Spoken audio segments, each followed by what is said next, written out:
Now, let's begin with the roll call. I'll act as temporary chair until appointment of the chair, which we'll do right after roll call.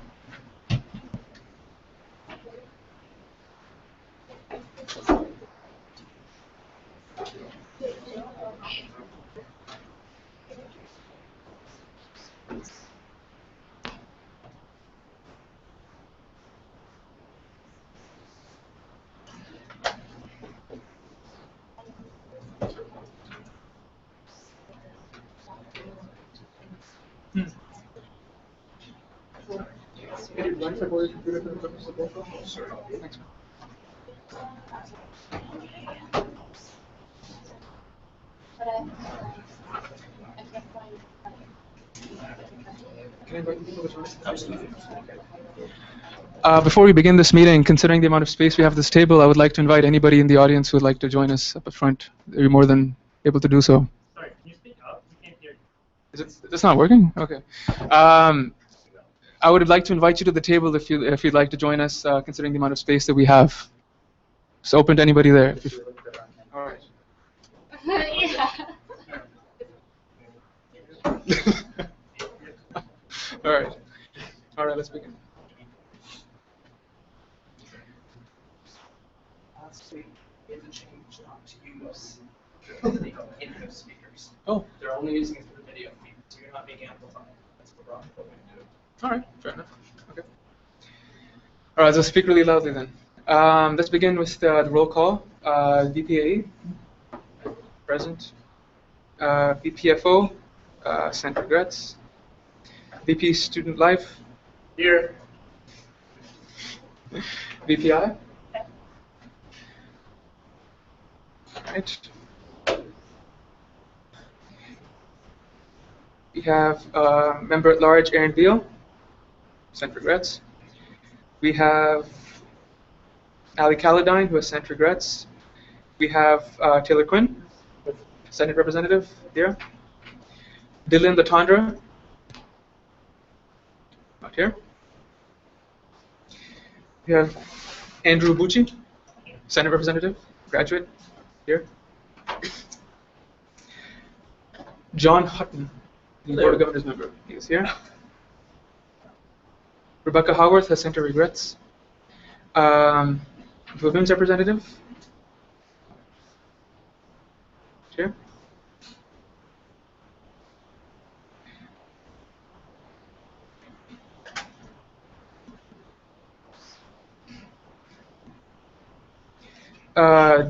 DSA representative, here.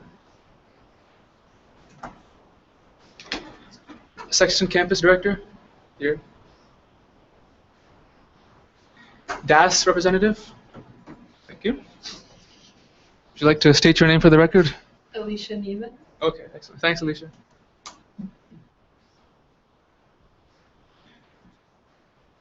DSS representative. Absent. One of them has sent regrets.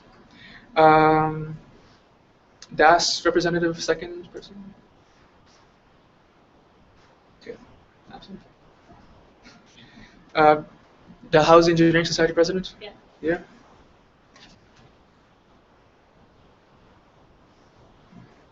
Diploma representative. Yeah. Architecture and planning. Thank you, Daniel. Management representative. All right. Commerce representative. Yeah. Thank you.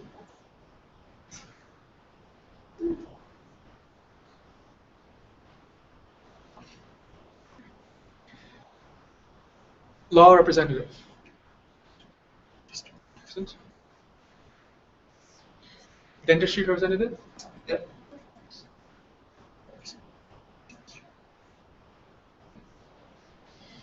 Medicine representative.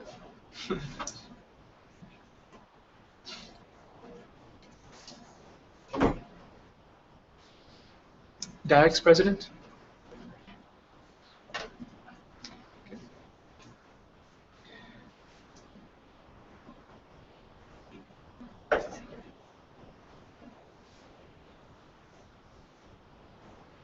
All right. That is it for roll call. The president, Ramz Aziz, I'm here, acting as chair. So given our roll call, we have made our quorum of 16 members. And at this point, I'd like to, yes. Was it Form 18 last meeting? Yes, a mistake was made by interim chair. Due to calculating quorum on the spot, is actually 16. Let that be noted for correction. Now, at this point, I would like to solicit motions to appoint an interim chair because I don't think you guys would like me as chair for the rest of this meeting. No, I would like entertaining motions if anyone would like to be the primary mover. I'll move it. Perfect. I'll second it. All right. Motion has been accepted for appointed interim chair. Moved by the Commerce Representative Eva Burton, seconded by the Section Campus Director. Now for nominations for the appointment of the chair position, just pro tempore, for this meeting on August 20th. Yes. Andrew Christophe has been nominated as interim pro tempore chair. Yeah. Anyone else? No, let's speak up. We can't Oh, okay. hear you. But did you want me to repeat that? No. All right. Given no other nominations, I guess I'd like to give the opportunity for an in-camera discussion around Andrew's position. Given he's the only person here, I don't want to skip any processes here. So, Andrew, would you like to say something? We give the opportunity for Andrew to give a small speech. Hi, everyone. I'm a third-year law student going into third year. I chaired the LSS, the Law Student Society council meetings last year. I've read the Constitution, the DSU Constitution, and the Union Rules and Procedures Policy. I'm familiar with both of those. I have a good familiarity with Robert's Rules, but I'm not perfect. I don't think anyone's perfect. I can promise to be impartial and not to expose or express any favoritism. I'm largely removed from the historical disputes in this room and in this council, so you can be assured that I don't express a preference or even know of the different factions in this room, so I think that's a benefit for everyone here. And I don't propose to take up any more time talking about myself. So. At this point, do you have any questions for Andrew? Yeah. All right, I'd like to ask Andrew to leave the room in case for any, and open the floor to in-camera discussion.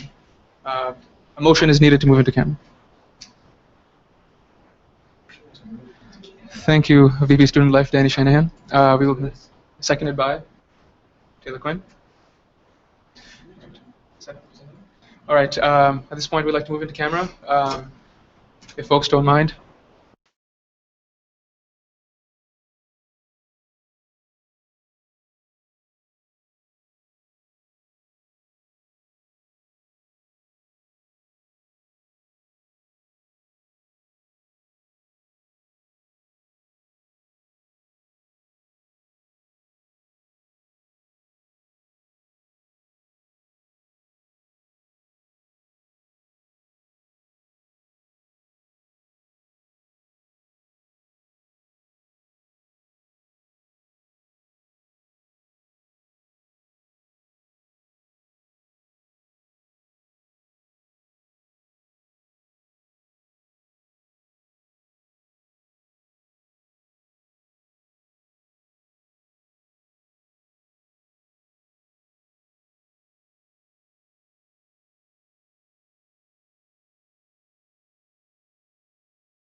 All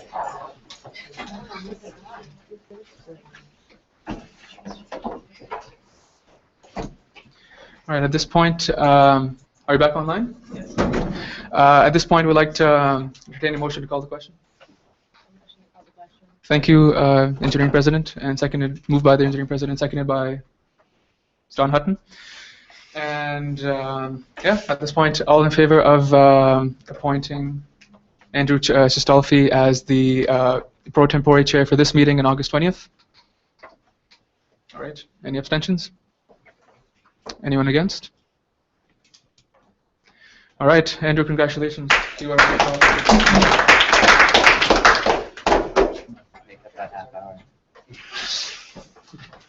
Thanks, everyone. I don't propose to say much by way of introduction. I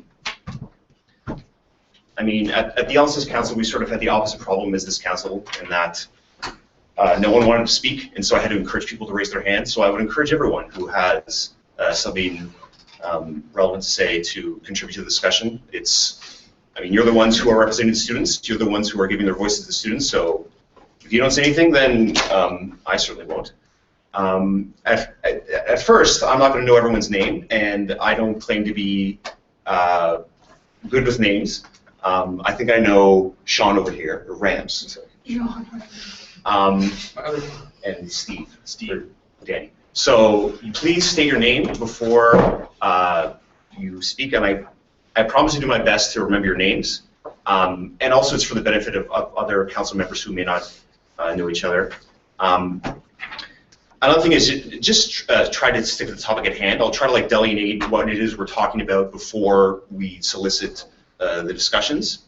And so just keep, while I sign away my soul here. And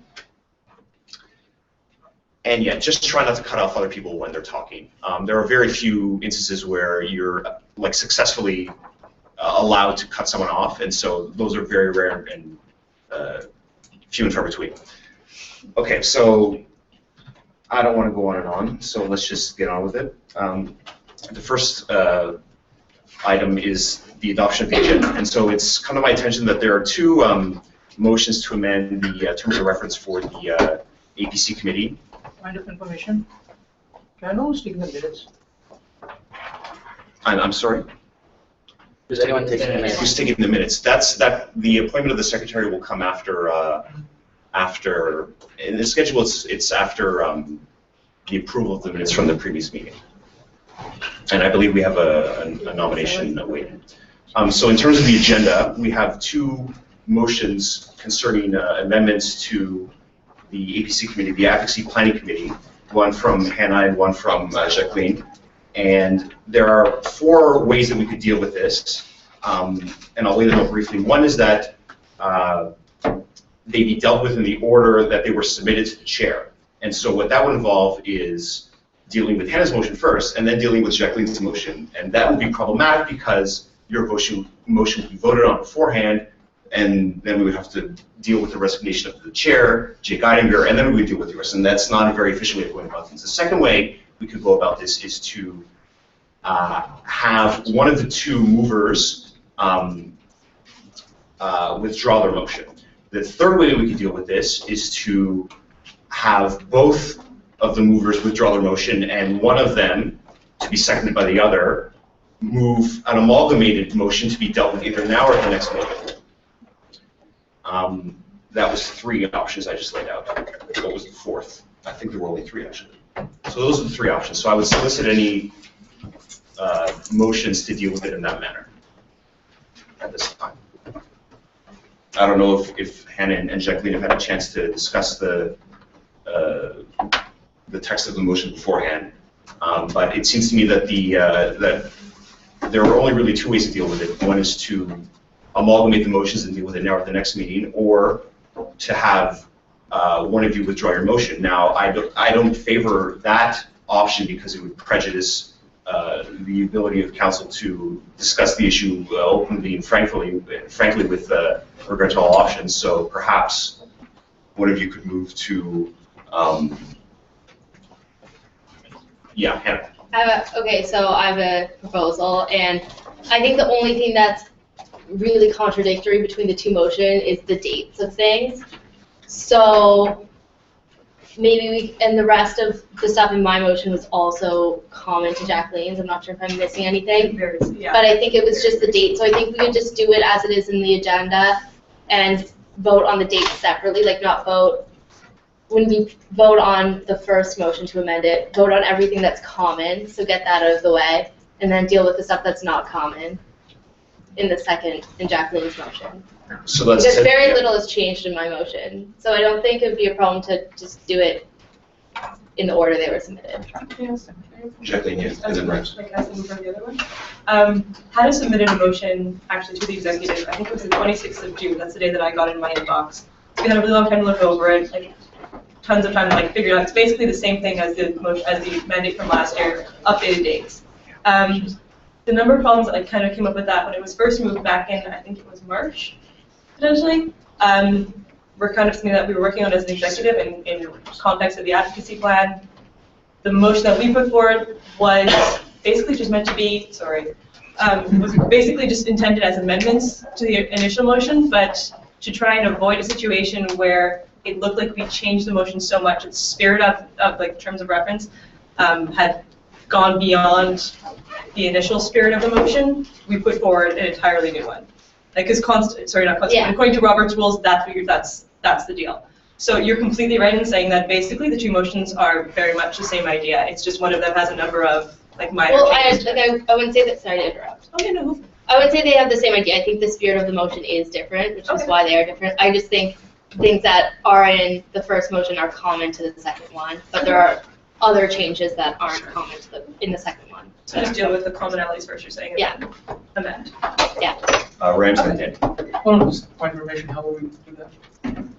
In terms of, so do I understand that you're proposing a common amalgamated text? Is that what I understand? No, I was proposing the first option, which is to deal with them in the order they were submitted. I see. Okay, and that's you're agreeing with that?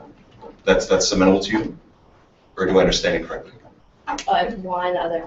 Deal with them in the order they were submitted, except for I would withdraw the dates because it doesn't make sense to vote on the dates and then vote on the dates again. So we can just vote on, because we're going to change the dates regardless. It's just what do we change the dates to. Okay, so. So I don't know how we deal with that per se. In terms of amending, you would have to withdraw your motion and then move a new one, which is fine, and then it would require two-thirds vote, and then. Can't we just motion to amend? Motion? Let's see. This is the issue that we were discussing. I'm quite prepared to go that route, but it's just that the policy is extremely unclear as to how to amend agenda items, and so I'm completely prepared to ignore that and do it the efficient way that you've suggested.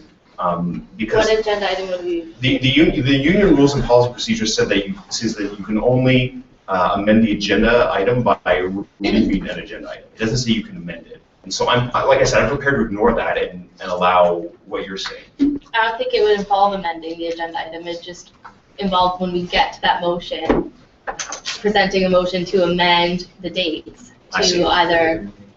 You're just proposing as an amendment to the motion when it arises in the course of business. Yeah. Okay. Yeah, right. So this point of information again. One of the difference was, and this is quite significant, is reporting structure for this committee. So, in Jacqueline's motion, it reports to the Advocacy and Affairs Committee, and so there's a slight difference in the mandate.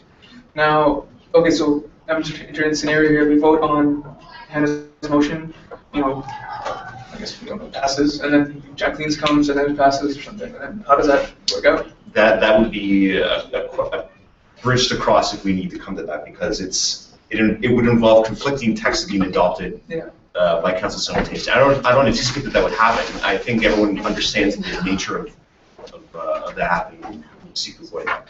So my motion doesn't amend to change it. It currently is council. So Jacqueline, if that passes the motion to amend it to report to a different council, I think that would stand and that they wouldn't conflict. That both amendments could happen at the same time and not conflict, because my motion doesn't motion against that. It just doesn't. It leaves it what it was originally. Jacqueline, yeah. I was just about to concur with exactly what she said. Like, what Hannah put forward was basically just an updated date version and like very, very minor kind of contextual changes, like we're not members of CASA anymore. Literally just changes like 3 words in the whole thing. So if you adopt that, you're basically just making the previous one current. And then if you move to the next item on the agenda, get that done, move to my motion that I put forward, that's when you're actually voting on a change in the spirit of the original motion. So what she's saying, we could. I understand, okay. Right. Well, I'm having trouble following that. What's going to happen is that there won't be any motion at this stage to amend any agenda item. What will happen is that, Hannah, I assume to change the dates of your motion when that comes to the floor. Yeah. And we'll deal with the rest of the business in order. 2 weeks? Yeah. Is that, can I just make sure that it's clear to everyone? There was a motion passed for the Academic Planning Committee back previous year. All Hannah did was take that motion, update it so that it's relevant, that the dates are adjusted so that it works for this year going forward, and change some of the language to make it accurate to the situation the student union is currently in. The previous motion said we are members of CASA. Now the language has changed to like previously members of CASA, or like just switch the tense basically. I think I changed play to play. Yes, that was exactly the one that I was thinking in my head. All right. Very minor changes, so we would vote on to update the committee, and then we would vote to potentially change the nature of the committee when looking at my motion. That's fine, that's fine. So it makes sense. I see a hand up. I need to speak in. I'll give him a second. Mr. Meredith, perhaps? Yeah. Okay. So my question is basically, how do we understand Mrs. motion to be in order with just the with the proper notification of motion? Because these changes, as she just said, are actual changes in the running of it and who that's reporting to and stuff. And those are substantive changes to the advocacy process. And every other time the advocacy process has come up in any of the revisions or the establishment of the ARC or whatnot, it's always been requiring notice of motion of 2 weeks, as is written in our procedures and policies. I can answer that question. So there are 2 ways in which a member can give council notice of a subsequent motion. The first, and I'll get the exact section, Section 8C of the Union Rules and Procedures Policy requires 72 hours notice to the chair of any motion at council. And so Jacqueline's motion was presented to the chair before 6 p.m. on Sunday, so it met that requirement. The second method by which you can move to put something before council is under Section 21A of the Union Rules and Procedure Policy, which says, and I quote, any motion that has the potential to significantly affect a large part of the student body would require 2 weeks motion, notice of motion. And so that was the method by which your motion was presented. It actually complied with both the procedures, which is fine. And so, as I explained to the executive earlier, it's open to a member to challenge the notice of motion that Jacqueline gave on the basis that it doesn't accord with 21A. In other words, they would have to show to the satisfaction of the chair that Jacqueline's motion has the potential to significantly affect a large part of the student body. Yeah, and basically every other time we talked about advocacy, it has always required notice of motion because it's the damn advocacy of the union that affects a significant majority of how the union operates, its relations to external bodies. And like, this isn't just minor semantic changes like Ms. Clark said. The only thing I would say to that, other than agreeing with you, is to say that this is not a judicial body. This is a deliberative body. Yeah. And so, what happens at council is the will of council members. That's all I would say. They do like a review as it stands now that is presented and voted on at council. So it is a body that results in a vote that it decides our major advocacy goals as a union. So I feel like that does have the potential to, they aren't just right now a review committee, they're a planning committee. And they do like have the potential to affect a large number of students. So do I understand that you're moving a point of order to challenge the Sure. admission of that? That requires a seconder. Can I have point of information? You're not seconding the motion. Do we have a seconder? What's your name? Taylor. Taylor. Point of information. Yes. So what is the challenge for? So Hannah is challenging the admission of Jacqueline's notice of motion, which was is circulated as Appendix C, then it's inadmissible on the basis that it wasn't given 2 weeks' notice because it has the potential to significantly affect a large part of the student body within the meaning of Section 21A of the Union Rules of Procedure Policy. And so right now we're having a discussion as to whether or not, it's a debate as to whether or not that's the case. This is a decision that I have to make, right? It's been moved, it's been seconded. And so we're having a debate on that right now. This is right. Point of information. So yeah, we're basically deciding whether to entertain item C today or serve it as a notice today and be on the agenda in 2 weeks. Yeah, that's a substantive effect. Is if the motion passes, then we just deal with this in 2 weeks' time. So, but regardless, the outcomes will still be the same of what was initially discussed, right? Like approving Hannah's, and then at some point, voting on Hannah's, and then voting on Jacqueline's. But then when someone asks for the terms of reference for this committee, which copy will they receive? The latest version, except for the implication is if we move this to 2 weeks' time, in 2 weeks' time, we're also nominating the committee. So I don't know if people are against nominating it and changing it at once. I don't really see it being a huge problem. I kind of see the benefit of giving us more than 3 days, where I do think literally 90% of that document was read. Like, there were really substantial changes to it. So I feel like, given the past precedent to give 2 weeks' notice on the advocacy planning, I don't see why we wouldn't do it in this case. Right. I think another point in the motion in item C was that the appointments for this committee would take place in September. For the idea that students will be back at the time, and it will be easier to find folks actually who fill on the committee. So if that's the case, then I don't see a problem actually. But before I let you speak, I'll just say if like I'll be keeping a speaker's order, right? So if you raise your hand in the middle of someone talking, then I'll just keep a note of your name. Go ahead. You brought up that Jacqueline's does change it to September. Mine just says the next meeting, and some of them are still like out of date because of how things have progressed. But like if that's a discussion we think September would be better since there are more people, I'd be open to changing that in my motion. So just put that up there. So just to be clear, we're just having a discussion as to whether or not Jacqueline's motion is in order because it wasn't given to council within 2 weeks of its movement, because it has the potential to significantly affect a large part of the student body. That's what we're talking about right now. Is there any further discussion on that point? Seeing none, it was moved by Hannah, seconded by Taylor, that Jacqueline's motion is out of order because it was not given 2 weeks' notice in accordance with Section 21A of the URPP. And see no further discussion, we'll move to a vote.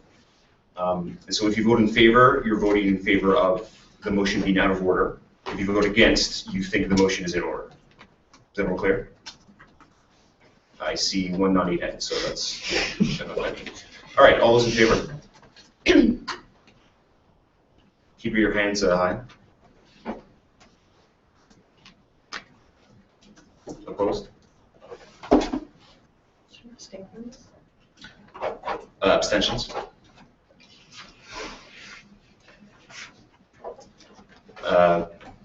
The motion is carried.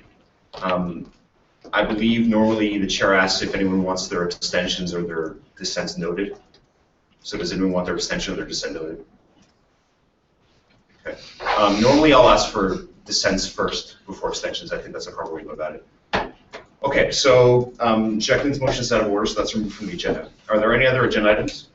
Amendments to the agenda? Rent? I thought it would be put down as a notice of motion. That's right. That happens at the end of the meeting. Yeah. Are there any other amendments to the agenda? Seeing that, we'll move to a vote on whether to accept the agenda. If you vote in favor, you want the agenda accepted. If you vote against, then you don't. All those in favor? Opposed? Abstentions? All right. So the first item on the agenda is approving the minutes from July 9th and July 30th. Unfortunately, we don't have the minutes from July 30th because we didn't have a secretary during those meetings. So we'll endeavor to for the secretary who will be appointed to produce those minutes from the 30th, but we do have those from the 9th. All right, is there any business arising from the minutes of the 9th? See none, we'll vote to approve the minutes from the 9th. All those in favor? Opposed? Abstentions? Would you like your abstention noted? No. Okay, so we'll get, like I said, we'll get the minutes from the 30th approved, or written. Okay, so now we can move to the appointment of the secretary. And so I would open the floor to nominations for the secretary. JD. All right, so the nominating committee met with 2 candidates for the position. We made a final decision. We'd like to nominate Chloe Edwards as our secretary. JD has moved to appoint Chloe Edwards as secretary. Do we have a seconder? Taylor? Are there any further nominations? Point of information. The agenda says pro tempore. Are we nominating for this meeting? Yes, or? for this meeting, thank you, for this meeting and Okay. for the next one on the 20th. Thank you. Okay, sorry. Friends? Clarification, yeah, the nominating committee, yeah. That is not the impression the nominating committee had, that we're appointing someone for the whole year. It's open to anyone to make a motion to appoint the secretary on a permanent basis. Move. Motion to amend, sorry. Okay, so I think the way that we should deal with this is that JD should withdraw your motion to appoint on a temporary basis, because then we don't need to you don't have to vote on that. Withdraw. It's like you're opening it. Withdraw is like you throw. Pulling it back. Okay, so you move to appoint Chloe Edwards on a permanent basis, seconded by Taylor. Are there any further nominations? I just have a question. Yeah. Do we see it being a problem that we didn't, we advertised it in the meetings as being pro tempore and we're just changed it to permanent for the year without advertising to other students that they could be nominated from the floor? That would be my Jacqueline, you had your hand. No, I second what Hannah said. I don't like false advertising, if that's what that was. Or at least we can vote on doing that, but we just kind of changed it. Seems like in this case there would have been contradictory messaging putting it, because through the council minutes we would have assumed it would be pro tempore, but through the actual job application process that would have been put up on the DSU's website, through that it would have said permanent. This, Yeah, if you want to be nominated. I'll cut you off, Hannah. Which candidates applying for the job were informed of. I'll cut you off. I'll cut off this discussion by saying that it's still open to anyone to move to appoint a secretary pro tempore, because that was an item on the agenda that wasn't moved by a particular member. JD just took up that mantle. And so someone can take up that mantle now. What we have now on the floor is a motion to appoint a permanent secretary, and actually that would require, you know what? So I'm going to correct my own mistake. That would require a unanimous vote of council to put it on the agenda. So, in the interest of efficiency, I'm just going to correct my own ruling. And so what we have now is we have anyone can still appoint the secretary on a temporary basis. Jacqueline? I'd like to appoint the secretary on a temporary basis as stated in the agenda, and just not for the sake of the motion, for the sake of everyone in the room, at the 20th meeting, after we've all kind of had time to read over things and figure out what exactly was stated in the nominating committee and to the candidates, figure out whether the person will be appointed for the year. Point of information? Yeah. Couldn't we ask the nominating committee what was stated in the job description and what they said in the interviews? Considering the agenda. Right now, I'm soliciting nominations for the temporary appointment of the recording secretary. And so upon a nomination, perhaps we could ask those questions. Jacqueline? Moving it again. Chloe? Nominating Chloe Edwards, pro Seconded tempore by- as the secretary seconded of by- the August. Taylor? Are there any further nominations? So you want to know what type of questions they ask? I just think it's relevant to do a temporary secretary.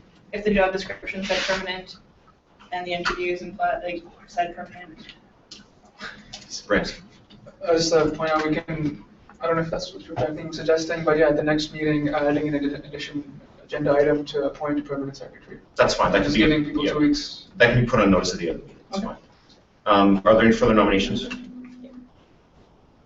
See none. Chloe Edwards has been nominated to be the secretary, seconded by Taylor. See no further nominations. I guess I have to ask the third time. Are there any further nominations? Seeing no further wins, we'll move to a vote as to whether to appoint Clay Edwards on a temporary basis. All those in favor? All those opposed? Abstentions? Okay. I'd like to welcome Clay Edwards as our temporary secretary. No, that appointment was inclusive of this one. Okay, so in the future, yeah, that's right. So at the end of the meeting, Rams indicated that someone should, or perhaps he would move that at the next meeting we'll appoint a secretary on a permanent basis. That appointment would take effect at the first meeting in September. And thanks for bringing that up. That wouldn't require any reopening of the secretary position, since it was opened fairly, it was advertised fairly. The nominating committee already has a recommendation. They will disclose this recommendation at the next meeting, where there will be a motion to appoint permanent secretary. I guess that in my zeal to be efficient about this, I've forgotten that I am not actually the person who decides these things. It's you guys and girls. So, in terms of whether or not we're appointed on a temporary or permanent basis.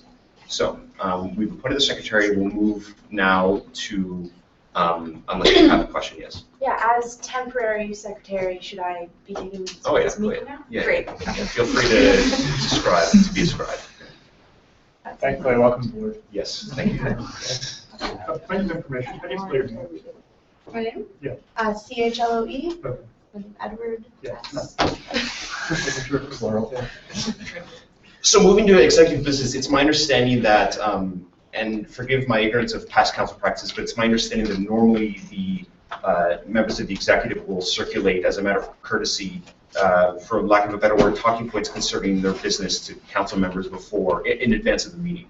And so it's my understanding that the past chair of council, Jay Geidinger, was in receipt of that, but unfortunately I was not, and so I wasn't able to circulate it myself. But I understand that a few weeks ago, maybe there might have been some sort of blurb of the executive that were sent around, because as it stands now, the only thing I have is from Mabu, who is not here.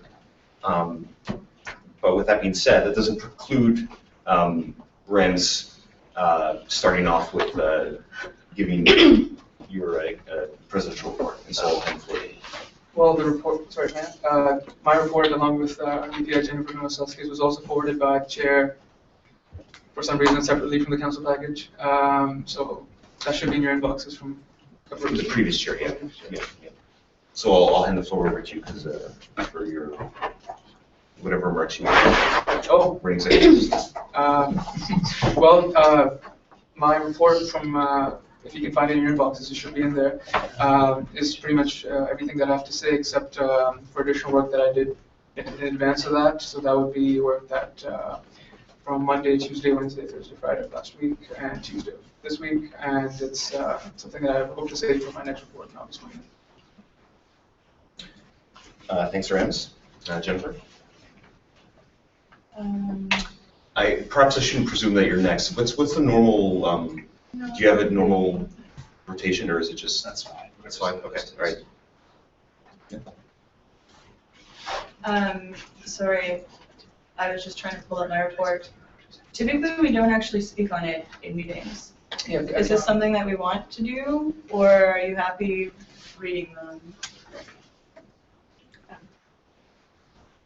You had your hand, Hannah, and then I saw Rams. I'm okay. No, Rams. At the June 18th, I think, council meeting, it was put to council whether they would like us to give verbal reports, but at the time they did it as a practice for future. I mean, for what it's worth, at the LSS meetings, what would happen is we would have a little blurb circulated, and then the executive member would speak to those points, and then there would be an opportunity for questions. We had the opposite problem, like I said, we had to force people to talk and ask questions. I don't expect that to be the issue here, but if Jennifer, yeah. Yeah, like our reports are typically a page long, like they're in a lot more detail, and like I personally think it makes more sense for people to read the reports and then ask questions if necessary. But okay. ICG. I like the idea of having the reports just circulated and then having opportunity for questions, but there should be printed copies available for people to come and watch the meeting that don't get access to DSU Council. But also online. Would they be on? And do that. Yeah. So if it's just online, would that suffice? No. So yeah, so what I think we'll do is that I'll be expecting executive members to forward to myself a copy of whatever blurb they want to send me, however long they want to send me, in advance of circulation of the council package on Sunday evening. And at that time as well, the reports will be posted online on the DSU website. And I think that will give a sufficient notice for members to be satisfied that they will be able to ask pertinent questions. So with that being said, you had nothing, were you amenable to the same method of giving a report as Rams, just like waiting till next week, or is that what I understand, or? Yeah, my report was sent out before the Right. previous meeting. With Jason all the time. Was that also the case with you, Shailene? Sorry? That you circulated a, Report previous to yeah, this and with expect Jay. to not have to talk. right. And you as well, Danny? Generally, yes. Okay, all right. Are there any questions arising on any of that, any of the reports, Hannah? I have a question for when we did the 90-day reports. I was kind of under the impression in the meeting that they were going to be sent out, and Rams's was sent out, and I didn't receive yours was sent out. I was wondering if the rest of the 90-day plans were going to be sent out. Yeah, I can speak to that. I was hoping to present it, but I wasn't sure if this was the meeting that I would be speaking to it, so I figured sending it out without being able to provide context wasn't sufficient. So I can do that next week, and if other executives are planning on doing that on the 20th as well, I can make sure that's added to the agenda at the end for like a quick 5 minutes. However long you want, really. Yeah. Okay, so that's how we'll conduct this section in future. The next, we have no reports of committees or any societies. Do you have your hand up, or? Yeah. Yeah. I don't think, I received Rams's report and Smooth Uber's report and the VP Jen's report, but I don't think I received any other reports, so maybe in the absence of a report, they could do it verbally, just so it's not just nothing. I can do that as well. And I would guess I would ask why a report was not sent out for people. It's not listed anywhere. Perhaps I can shed some light. It's not listed anywhere in the Constitution that executive members are required to post notice of the content of the report. But sorry, Danny, you're just on the there. Thanks, man. But it's incumbent upon each executive member to come prepared with a report on their activities. So they're certainly entitled to give a report. Okay. And so I'll leave it open for executive members to give a report.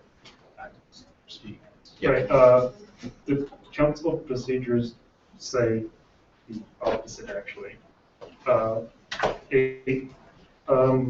Procedures 8, section H, says that if a report's not delivered within 48 hours, then the report shall not proceed without consent of two of its members. You've raised an interesting point, and I'll refer you to section 3, G. The wording in that subsection names it executive business. And the distinction between that and the report is a distinction that is that was put there by council. And so that's the way I interpret that. Any report from a committee or society I would interpret as falling under 8H as you raise. And the business of the executive, given that it's a different word, it must have a different meaning. And so that's how I interpret that. So I would leave it open to executive members to give a report if they so choose. I can go. Sure. Sure.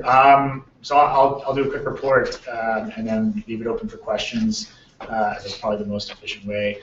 Why there's no report here? Don't have an excuse. I was on vacation last week and was unable to get in on time. Obviously, that's not an adequate excuse, so for that I apologize. And we'll obviously try my best this for next week or the 20th, as well as my 90-day plan presentation. As far as a report, main things that I'm focusing on right now are orientation, as that is just under 4 weeks away. Things that are happening within orientation are very, very exciting. We have a increased number of folks registered, so it's showing an increase in students actually attending Dalhousie this year. We're up by about 100 registered this year, so it's either maybe we're just more organized, I'm not sure. We have recorded an unofficial record amount of sponsorship funds for this year. I can provide some more official data on that in coming weeks, but I don't want to say anything until it's official. Planning for DalFest lineup announcement within the next probably 2 weeks, probably sometime around the 13th or the 14th, or maybe after I'm back from conference. It'll be around the 18th.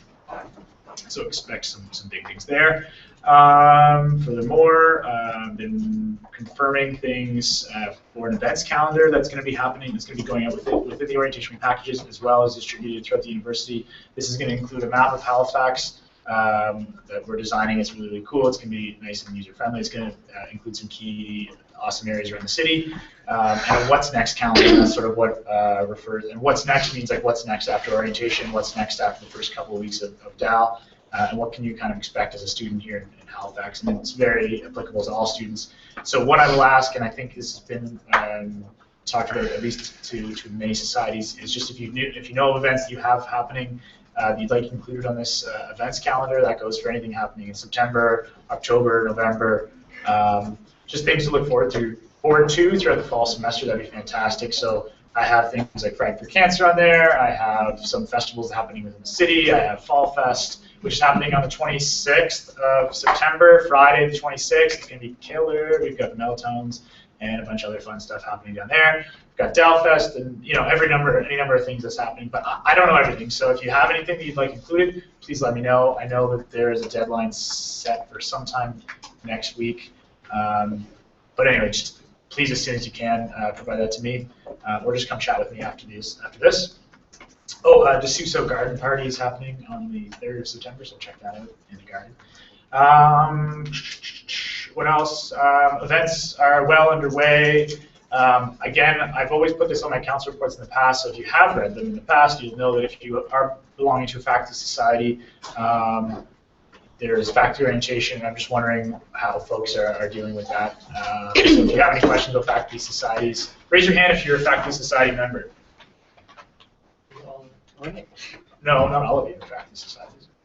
We're all faculty societies. They're all part of the... Oh, sorry, members, right. So if you're a representative of your faculty societies, right, that's what I mean. So do you know what's happening with your undergrad specific orientation?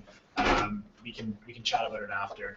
I've been working with most societies, but I know there's some folks that don't have anything on the go right now. So anyway, that's about it. But I do want to leave some time for questions and Jack to do the same thing that I just did. Cool. Extending. Any questions?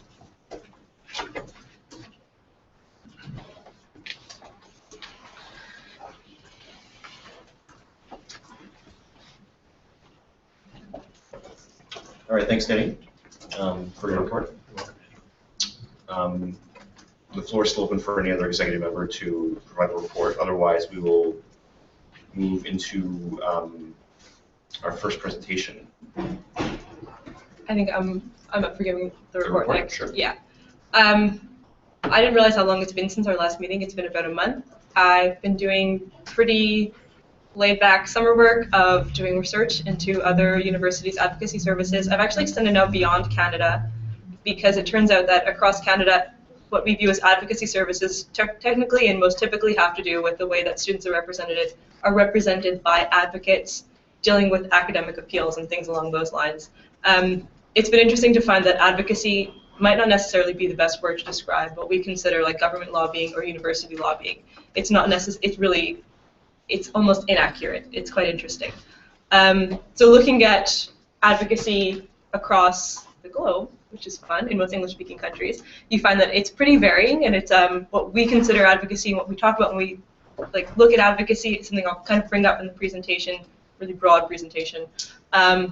is more often like activism, student protests, student involvement in organizations, student involvement in different issues and different ideas.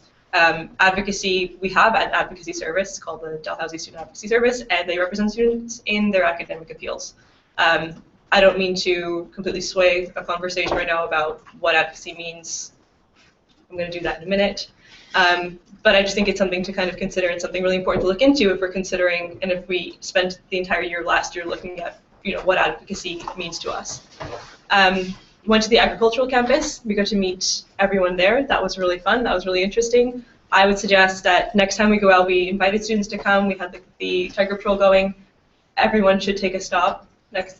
Please come visit it. It's incredible. The students there are amazing. The student society is wonderful. And it's just really good to get an idea of what goes on in other campuses.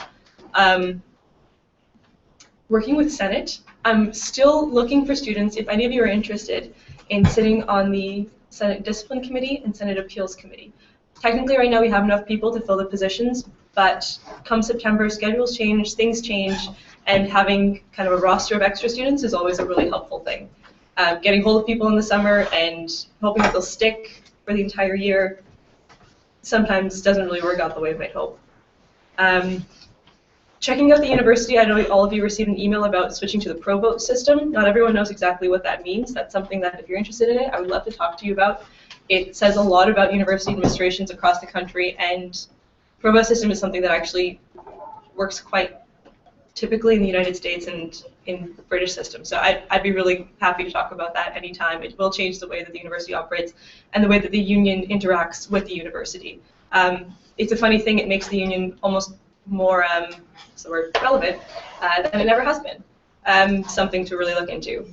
I think that's good for a report right now. If anyone has any questions for me.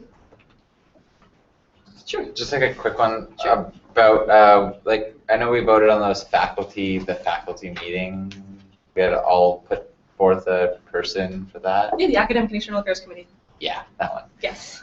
Just wondering when that was planned for, or if it was planned or anything, or looked at, other than planned for. It's a constitutional committee, but planned to meet is exactly what you're talking about, I think. Yeah. That committee is something that I should have done in the past 2 weeks. I should have been much more on top of it, but kind of fell to the wayside in lieu of getting in touch with everyone and actually setting up kind of parameters for what the committee needed to do. We didn't actually have quorum at that point, which is really crappy. But that committee is a committee that hasn't actually been functioning for about 2 years now. Yeah. So getting it up and running and getting an understanding of it is kind of difficult, particularly in the middle of the summer when nobody's around. That's an excuse in the form of an explanation. It should be meeting pretty imminently, and I'm excited that the APC thing that kind of both of us simultaneously, or not simultaneously, both of us did at some point, has a lot to do with that, and I hope to kind of give a brief overview of that in the presentation. Sure. Roughly when do you think the first meeting will be? I said that last time, and I said it was going to be the 21st of July.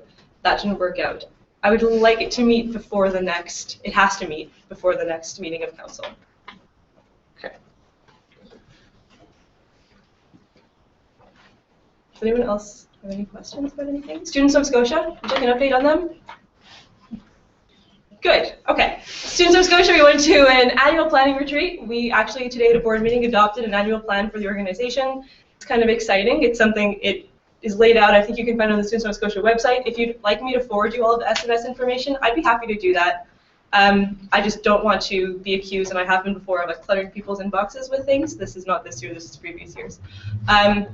But set out goals and priorities for the year, sat down for 3 days, kind of dealt with everything that we might have to deal with, decided on a couple point papers that might make a lot of sense, and it's actually been quite fun. And we hope to really engage with them this year and have them kind of on campus. That's our provincial lobbying group, just a heads up in case anyone didn't know that. And that should be the conclusion of my report. Any questions on them specifically? Are they going to be part of orientation week in any way? No. Go ahead. I can answer that. Yeah, somewhat. Some of their, we're going to be adopting just a few of their campaigns. Or do you want to know what they're doing specifically? I just wanted to bring it up. That would be a good idea. Oh, okay. Yeah. I guess nothing specifically. They DSU falls under it, but a number of their campaigns will be one in particular for sure is relevant that will be adopted, probably following after orientation or during orientation and throughout the year actually. So I just wrote it about like today. I talked about it after, if you like. But it's the More Than Yes campaign.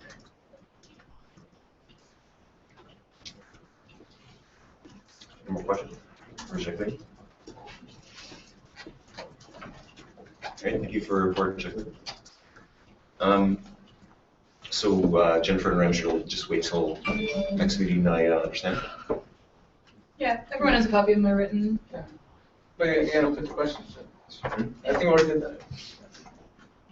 I mean, unless we have any other questions. Your members are entitled to ask questions at this time. Yes, yeah.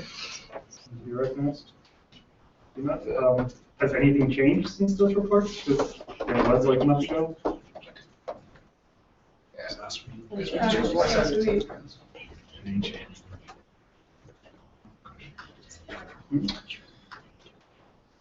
All right, see no further questions. Yeah. Sorry, did you have another one? No? No. It's not good. Are there any more questions? If not, then we'll move. There are no reports from societies or committees. Jacqueline, I have 10 minutes allocated for discussion of the advocacy plan. Sure. So I'll give the floor to you. All right, Danny, could you pull up that little PowerPoint that you put together? Okay. This is... I'll try not to cut you off or not for spot. Okay, that's totally fine. 10 minutes, short to go.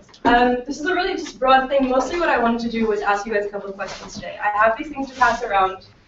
You can laugh at them if you want. This is a bit worksheet-esque. Just if you actually could put your name and your constituency down, just so I can get an idea of what everybody, where you're from and who's answering these things. It doesn't look like there's space to answer, but I was hoping that you could just turn it over and write your answers on the back of it. Very broad questions, pretty simple thing. Sure. As a proxy, should Yes. I take this away and come and give it No, to them? you can honestly answer it right now. As a proxy, you're a member of the constituency of which you're representing, and this is not like an official thing that we're taking, and it's not like the solid advocacy information for the year. It's kind of just an initial, these were the people at council, this is what they thought in the 5 minutes that we handed them this thing, and they read through it, and they got to answer something quickly back.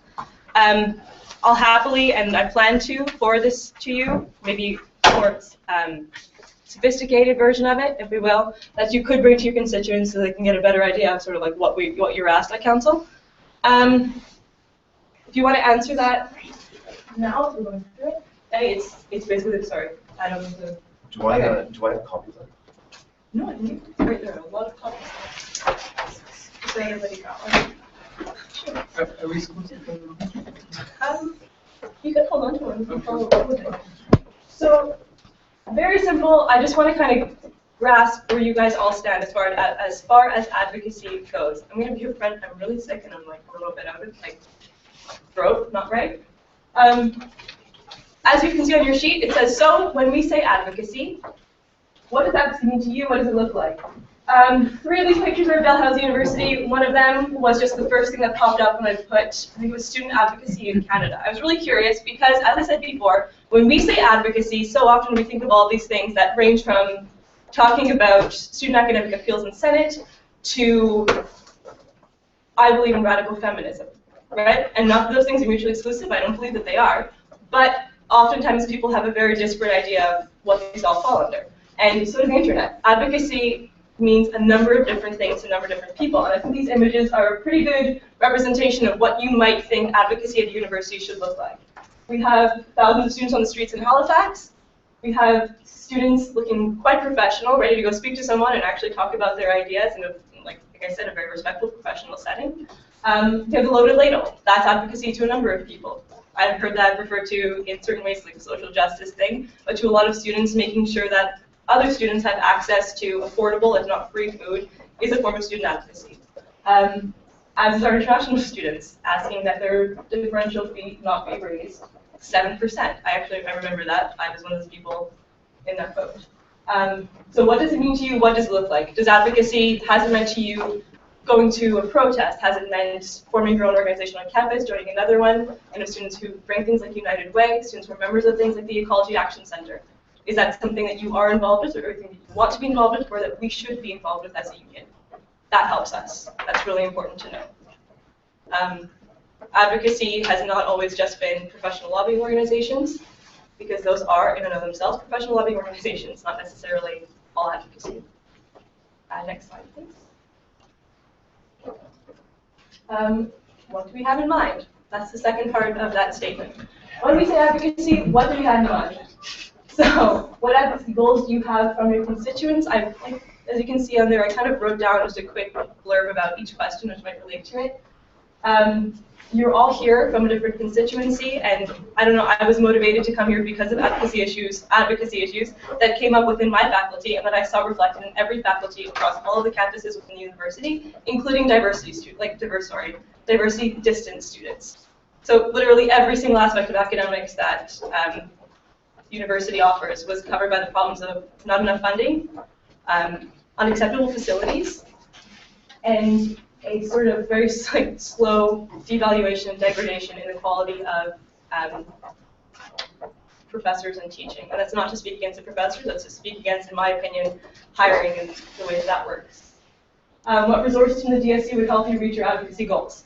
That's what brought me here. I showed up at the door because the first time I ever walked into the sub for any reason other than a sandwich was because I didn't know where to go to find the things and to get knowledge and information about how to solve the problems that I saw within my faculty. And I was hoping to find that here. Didn't find what I was thinking I might find, and so ran for a position so that I could make sure that other students, when they walked into the doors, would be able to get what they need. Whether that's signs because you want to go have a protest, whether that's information and access to administrators because you know that speaking to them is going to help you solve your problems, whether that's money and funding from an external source. It's not always within the student's purview or realm of accessibility to be able to say, I know that I need to look for this shirt grant, or I know that this grant is available. That could be on us. That's something that I'm more than happy to help you find the existence of and get access to. What would you consider the top 2 advocacy priorities of the DSU? Last year, this was said so many times. If you ask everyone in this room what their 3 top goals for advocacy are, they're going to be completely different. That might be true. Specifically, each faculty will probably have very different things. I think that stems from the idea that none of us know what the hell advocacy is to begin with. And I also think that stems from the idea that we don't maybe all realize that at the very end of the day, it all comes down to the fact that our students need to come first, and that oftentimes, unfortunately, they're not. That's not happening that way. And that's, as I said, it's represented differently in all these faculty. Next slide, please. So what does advocacy mean? Because I've had that thrown at me a ton of times. Here are actual 3 definitions. The first one's from Wikipedia, because that's the first thing that everybody hits when they type something into Google.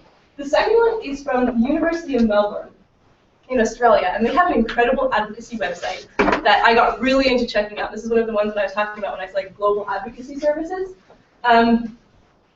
University of Melbourne has this whole advocacy, literally covers everything, every aspect of advocacy. It's not only student academic appeals, it's social justice issues.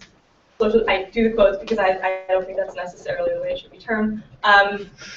The whole gamut, everything. It's something that I would forward you. I'd be happy to forward you with this questionnaire, just so you can kind of look at and see what other universities are dealing with and working on. It's not as streamlined as this and that. It's incredibly comprehensive, which is partly why this is so difficult a thing to put together and why I really want everyone's buy-in so much. I don't want to come to you with an idea of something that I saw that I think is great and I want to apply. I want to come to you with, you told me everything that you were looking for and you have concerns. That's why you're here, because you have concerns with advocacy, you have concerns with everything in the university. Tell me what they are and I'll put them together into something that's coherent. So this is sort of a little step 1 into that. Just the third one is Oxford Dictionaries, because good measure, that's just pretty much the standard. But then next slide. 2 minutes? Okay. Questions to address. So these are the things that Rom's actually helped me come up with this. We talked about things that have come up over the past year. For me, it's been about the past 2 years. Things we need to think about when we're coming up with our goals for advocacy and our plan for advocacy. These are the big questions. What does advocacy mean, really? Again, that's ideal. We're talking about a plan for advocacy, we're talking about a plan for DSAS, we're talking about a plan for getting resources to students so that they can perform their own advocacy, what is it? This goes about this whole thing, how have you guys looked in the past, what will it look like? A lot of these things are addressed. It's a committee that just came up relevant to this. What system can we implement to ensure a fair, transparent process by which advocacy priorities are set, executed, and measured? Despite any other work, I haven't really seen anything that does that yet, except quite simply the idea that you would lobby someone for something, you would have an ask, and then the ask would be met. You can try and like break it down any further than that and quantify it and qualify it. That's pretty much what it means to like advocate for something, lobby for something, and then have it be successful. Next slide, please. That's not the internet. Advocacy approach. Here's the thing that we've been looking into most heavily. Student-focused and student-driven advocacy. We have all of the resources at our university to build and maintain our own student advocacy office or department, creating a research hub. The Academic External Affairs Committee is something that I looked into a lot, and here's why it's complicated. This is actually the committee, and I have the mandate right here, tasked with overseeing external and internal advocacy. So anytime that anything happens with one of these, I used to have, assist council and the executive in the development of policy relating to the academic and external affairs of the union, conduct research in areas regarding the academic external affairs of the union, provide information to students regarding Senate, faculty, affiliated provincial and national organizations of which student is a member, municipal, provincial, specific external affairs issues as from time to time may be determined. So this committee hasn't been used, but it is constitutionally mandated, and it is meant to deal with all of this. So that's something that's kind of playing into very much of the way that the advocacy plan might have to be formulated. This is a bit disparate, I apologize, but to go back to student-focused and student-driven advocacy, the idea that I have behind this, sorry, 1 minute, is that we do research on this campus every single day, right? We have people, I was talking to UJ in architecture planning, who does something called Plan of Facts, right? So UJ, if you've seen them, there are these great videos that he does, like short videos about like why bike lanes are really important and the way that the city's changing. That's something that we potentially pay outside organizations to do. So we have UJ doing fantastic work, right? We're dealing with municipal everything, the city planning, which is quite something that's related to students. Why aren't we supporting UJ? Like, why are people like that not getting support of the union in their capacity they're doing advocacy? I know every year we have students in economics that work on university budgets. We have students in science that deal with things like drinking on campuses and the effects of that on our bodies and minds and our ability to study. Right, Katie? Motion to extend the presentation time. Seconded by Rams. Do we even need to vote for that? Yes. I guess we do. All those in favor? That's a non-debatable motion. By how long? Sorry. 2 minutes? 2 All those in minutes. favor? Opposed? Abstentions? Thank you. Thank you, guys. Just really to wrap it up with the idea that I think it's important to recognize that students on this campus are PhDs, are graduates, are undergraduates from every direction. We're doing work that is advocacy, is what we consider advocacy. We are talking about social justice issues. We are talking about municipal issues, provincial issues, federal issues. And so it makes the most sense to me to give students here an opportunity to have their research published, to have their research applied to the university and to the federal and provincial realms.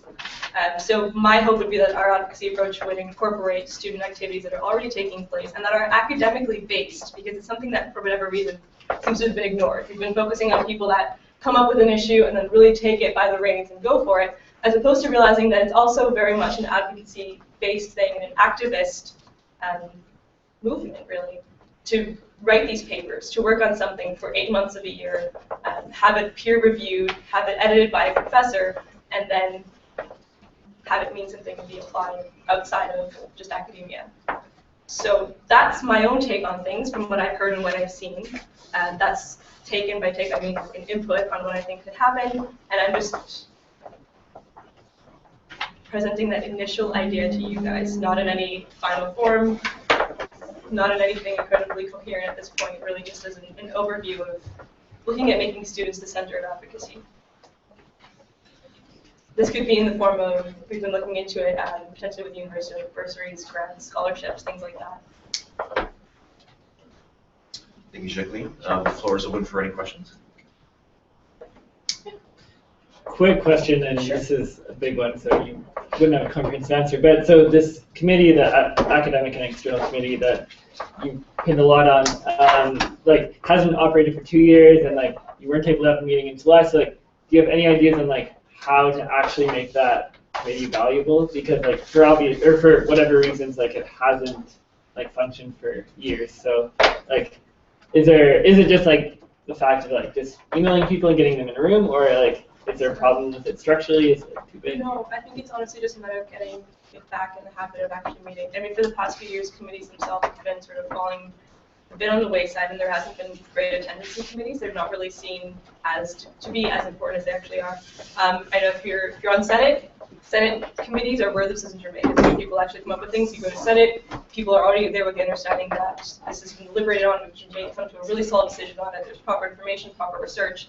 It happens. We haven't been using committees effectively in this union. It's really unfortunate.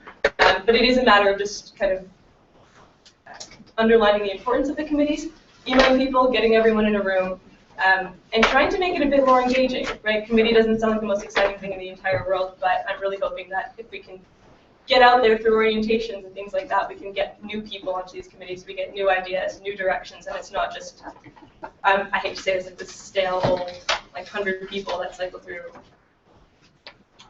the organization. But yeah, no, it's not to do with the committee structurally, it's to do with, I think, just in practice, not really been much of a thing. And people have taken other more engaging routes to try and get students involved.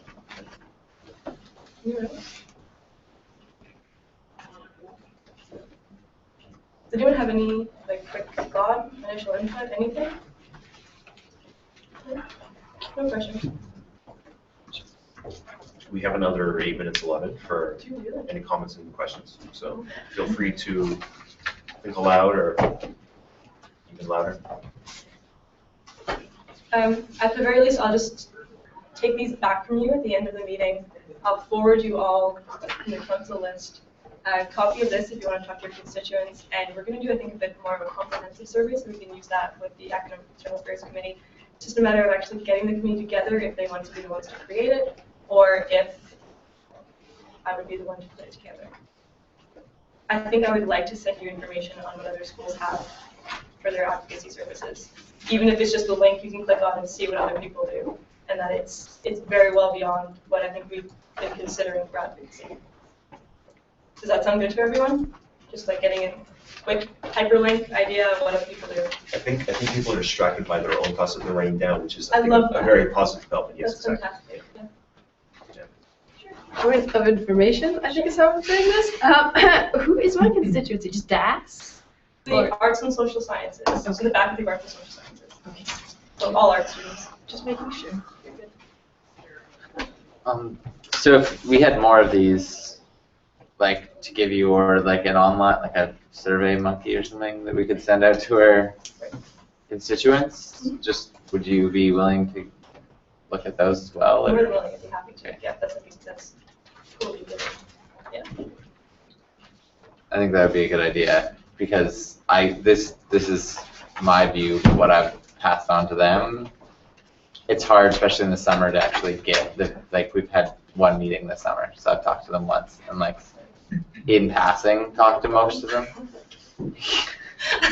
Jokes. Sometimes we have quorum at our meetings. There you go. But yeah, so it's hard to convey that information past to them, other than word of mouth.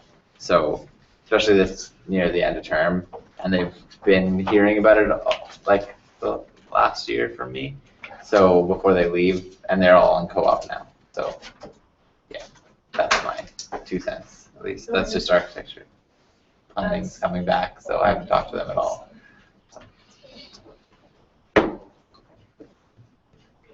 No other questions right now about anything? I see people are scribbling away, so that's very good. If that's okay. Thank you guys for your time. Thank you, Jacqueline.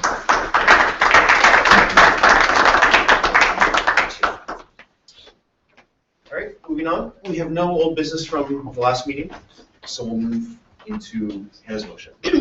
So I think the way that we handle this is that we read the text of the motion, and then we get a seconder, and then Hannah speaks to it, and then the seconder gets a chance to speak to it, and then everyone else will get a chance to speak to it.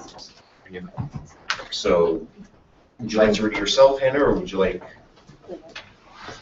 What? Did you want to? Read the motion? You Yeah. can read it for me. Okay, whereas the DSU has failed to meet the timeline outlined in the creation of the Advocacy Planning Committee 2014-2015, and whereas the membership status of the DSU in CASA, the Canadian Alliance of Students Associations, has changed since the creation of the Advocacy Planning Committee 2014-2015, I think is the actual wording there. Be resolved that the terms of reference of the Advocacy Planning Committee be amended as circulated. And so, in Appendix A, we have a variety of changes, and I don't propose to read the entire thing right now. Perhaps I'll leave that to Hannah to explain in her short speech. Does the motion have a second? What's your name? Giovanna. Giovanna? Yeah. All right, so Hannah, seconded by Giovanna, moves to adopt Appendix A as written, and Hannah, the floor is yours to explain. Okay, so the main motive behind this is since we passed the dates, just reestablish our timeline, as I thought this was an important issue. As it's been circulated, the dates are again out of date because they say July. So I would consider it friendly if someone wanted to amend those later. The other changes, I added a line in point 4 that would require the committee to meet within a week of being appointed. That's just since they were supposed to have met starting in May, and they're not going to meet till September to try and get things rolling quickly. I changed plays to played. I think that's it.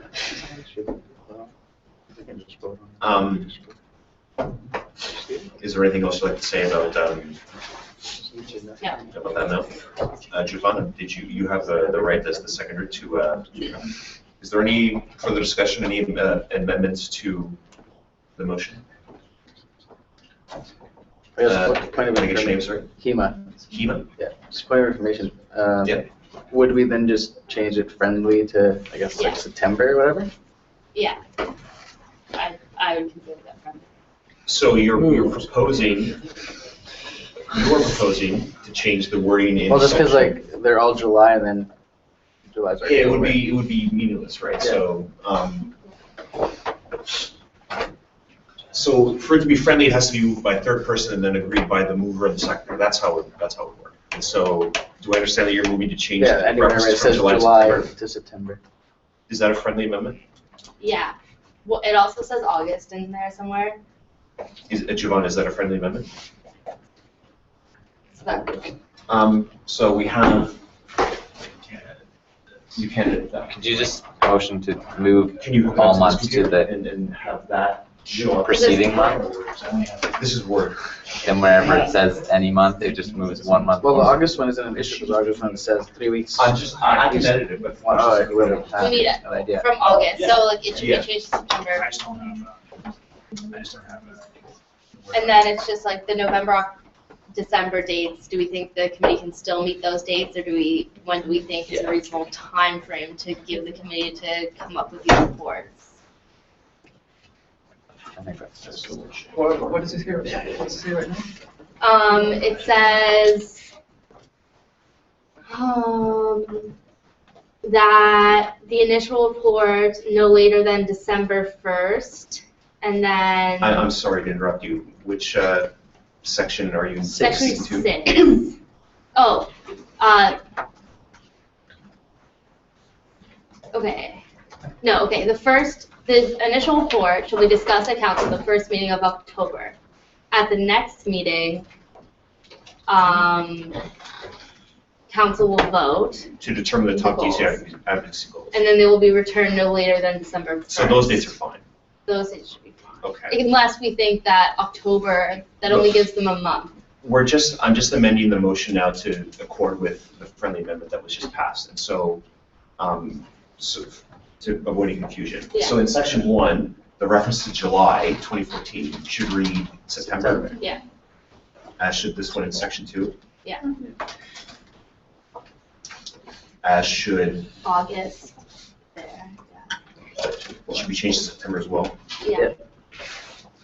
And I believe that's all. And then, well, in point, yeah, I guess the next question is in point 5 when it says the initial report shall be presented at the first meeting. Right, in okay, so that's a October. separate topic of discussion. Are there any other, I think that's all for the okay, July. all right, so on that point in section 5, does anyone have a proposal as to when the committee would report first to council? I mean, they're going to be meeting how many times? Once every 3 weeks. Once every, so they could meet once. Yeah, so If how they many met meetings realistically should they have before they come back and provide a fulsome report to council that can be considered? Right. I recommend January, first meeting, council meeting in January. Speaking rights. Yeah, yeah. Just point out that at least initial schedule, a lot of the timing was to make it work within the general meeting of the union. So it needs to, whatever it is, it needs to fit within that. So if there was anything that wanted to come up to the general meeting, it needs to be presented in a time frame workable. The general meeting normally happens in February, right? I think that's right. Yes. Thanks. Are there any other like advocacy like timelines, like any important times nationally that we should consider? Is that something someone knows about? When we need to drop or not, or rejoin CASA and NS. Right, right. That's, does anyone have any? It would be guessing, so I'll get back to you as well. But like, okay. Okay. So as it stands, the committee will, yes? Point of information, Email, if we leave it as is, then come next meeting or whatever, Ron just figures out the dates for like when it is to join CAS and SS, could we come back to change them? We would have to table this motion. The thing is, we're already noticing to change these again next week. Yeah. Stephanie also changed all the dates. So what I'm we're saying- gonna vote on it next meeting regardless. Yeah, so I'm gonna just keep this as is right now, just with September and October and December, whatever. And then by next week, we'd have figured more, and if anything, Jacqueline could put it into hers. Was that going to be your suggestion as well? Yeah, I mean, sorry, is this discussion? Oh, absolutely. Okay. Yes. I mean, yeah, so I'll make it clear, like, I'm going to abstain from this motion, one, because today is an update in the dates, and a lot of those things will be addressed. Whatever we missed, we'll address it in Jacqueline's amendment, so Jacqueline's motion next week, or sorry, in 2 weeks, within this council meeting. The reason why I'm still abstaining from this is because there are structural conflicting, there's a conflict between this committee's mandate and the Academic External Affairs Committee, which is the committee that Jacqueline's been talking about. So just wanted to lay that out there. So at the end of the day, for me, the biggest concern was the appointments for September. Because I did write down the biggest thing was at the August 20th meeting, we'd have this motion and appointments taking place at the same meeting, and that doesn't work procedurally. So that was my only recommendation to change this one. Just quickly, if in the course of someone else speaking, you have a rebuttal point or a point that you want to speak, put your hand up, and I'll try to recognize you right away, and I'll keep your name down, because everyone putting up their hand as soon as he finishes speaking, this is not a game of I have no metaphor here. This is not a game, right? It's more crazy than that. So Hannah, I know that you had something to say there. Yeah, I mean, you mentioned, I just saw your point about saying because things conflict, like we're not voting on this as a committee, this is already a committee we agreed upon and voted on as council. So I don't really see how that affects it, that's all I want to say. But can we call this to question now? Point of information. Can we motion to table it into the next meeting when we have the date, like when we actually know what the dates should be? Like, or what, like, how the dates could conflict with different things, or? I feel like we're blindly choosing dates right now. All right, I don't want to run afoul of procedure here. So first we had Hannah suggesting that we call the question, and so.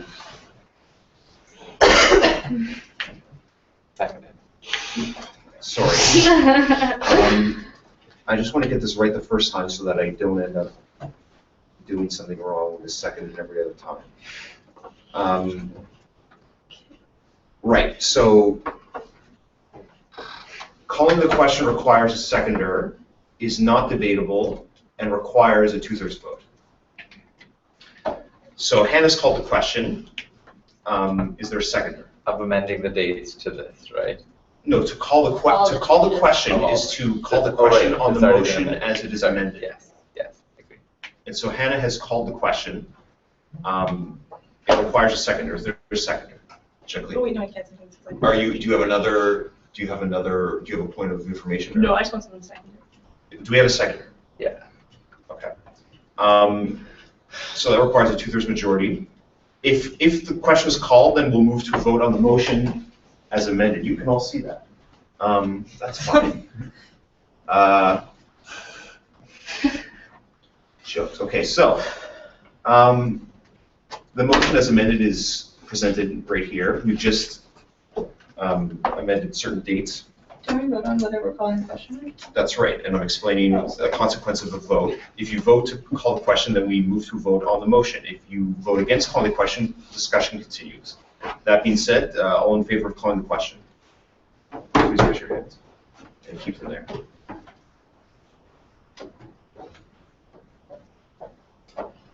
All those opposed? Abstentions? Would you like your, the motion passes, would you like your dissents or abstentions noted? Anyone? No, okay. All right, so the question's been called on the motion. It has been amended to change dates from, in terms of when the committee sits, from July until September is the first meeting of the committee. In terms of the other, there are no other amendments to the motion, substantive or otherwise. There are a few minor ones that I mentioned in the first conversation. I mean amendments to the amendment. Okay. Pardon. Sorry. And so I believe we all have an understanding of the substance of this motion. I don't need to go through it again. And so voting in favor of this motion puts it into effect and constitutes the committee. Voting against leads to no action. That being said, all those in favor of the motion, please raise your hand. Point of information. Sorry.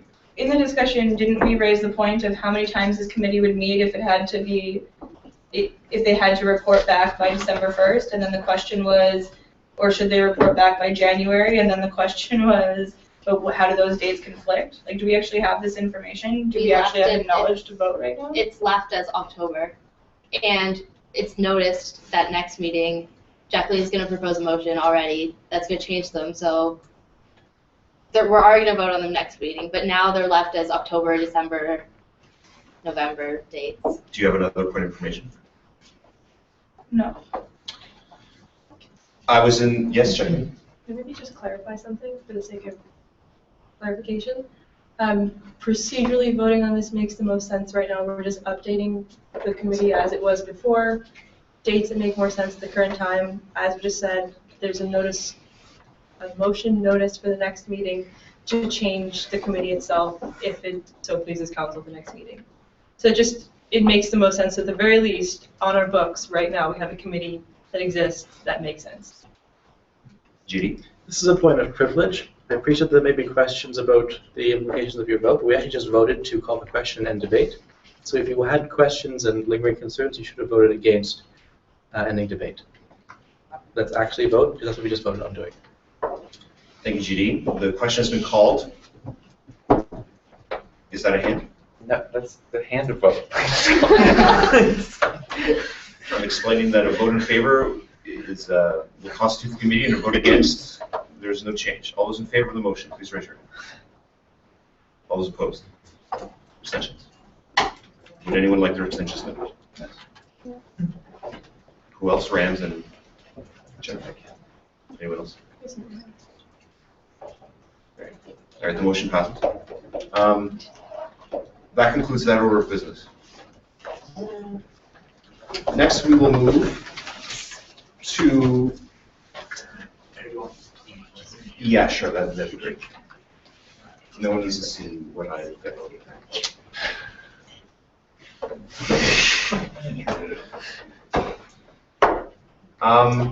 Yes. So we need to. Jake Eidinger in Appendix B has forwarded his letter of resignation. I'll read it. Less than 2 months ago, I was appointed your council chair. It was deeply gratifying to have your support, and I was excited to continue presiding over student union meetings.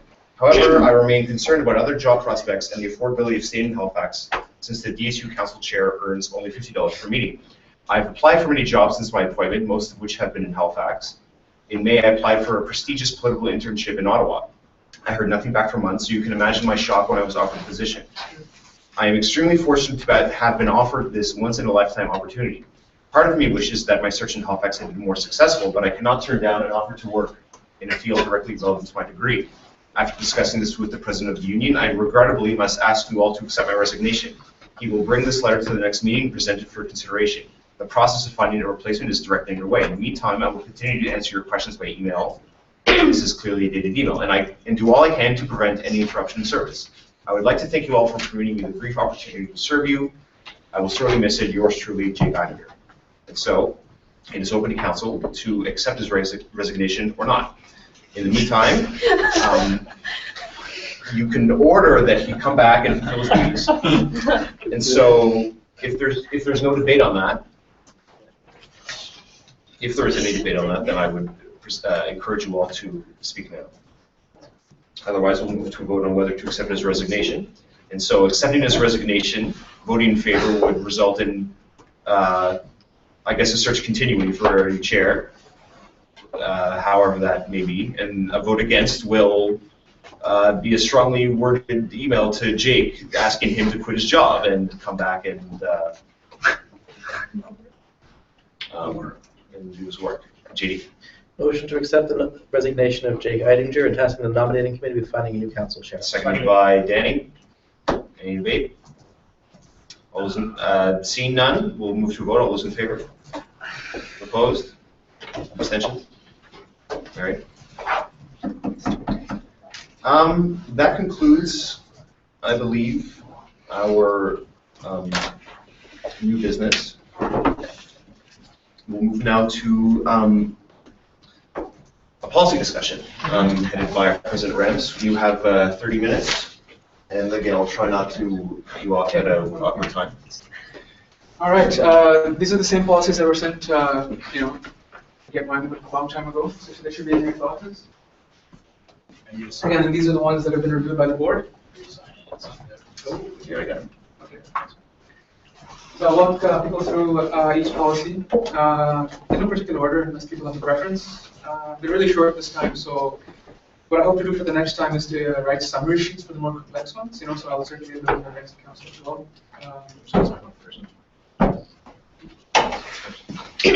Let's start with procurement.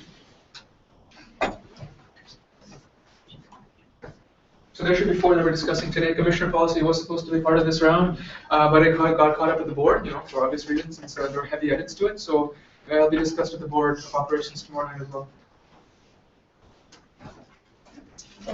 Yes. Additionally, I sent you notes from Caitlin Lowe. She sent me notes on the policy things if you wanted to put that up too. Just like in the comments section of the whole discussion. So. Yeah, okay. So are they needed? Or? No, I just wanted to know that they were there. Just okay. Basic discussion. Cool, thanks. So yes, the procurement policy received this superficial changes. For example, in the definition of procurement. Can you see that table on it? It's on the side there. Or is it? Yeah, you can do the red on the left side, but you can't see the text. No, there you go. Okay. So yes, this is all the changes that were done over the past couple of years. Again, starting from against time. So essentially, this is actually quite problematic. Seeing so much revision. Oh well. Sorry to cut you off, Frank. So we have 5 different. Just for the purpose of skipping, we have 5 different policy documents here. So right, 4. Just the top 4, yeah. Okay. All right. So. The other ones are. I see. Yes. I see. Okay. All right. I just want to make sure we have time to go through them. So again, I don't want to get caught up in small details. So I was going to emphasize the major points. The major points of procurement are the deletion of the general terms, because these already made reference to in other union documents. It's redundant. But there's been a change made to the definition of procurement, just to add the art of buying goods and services. That's it. Today, down.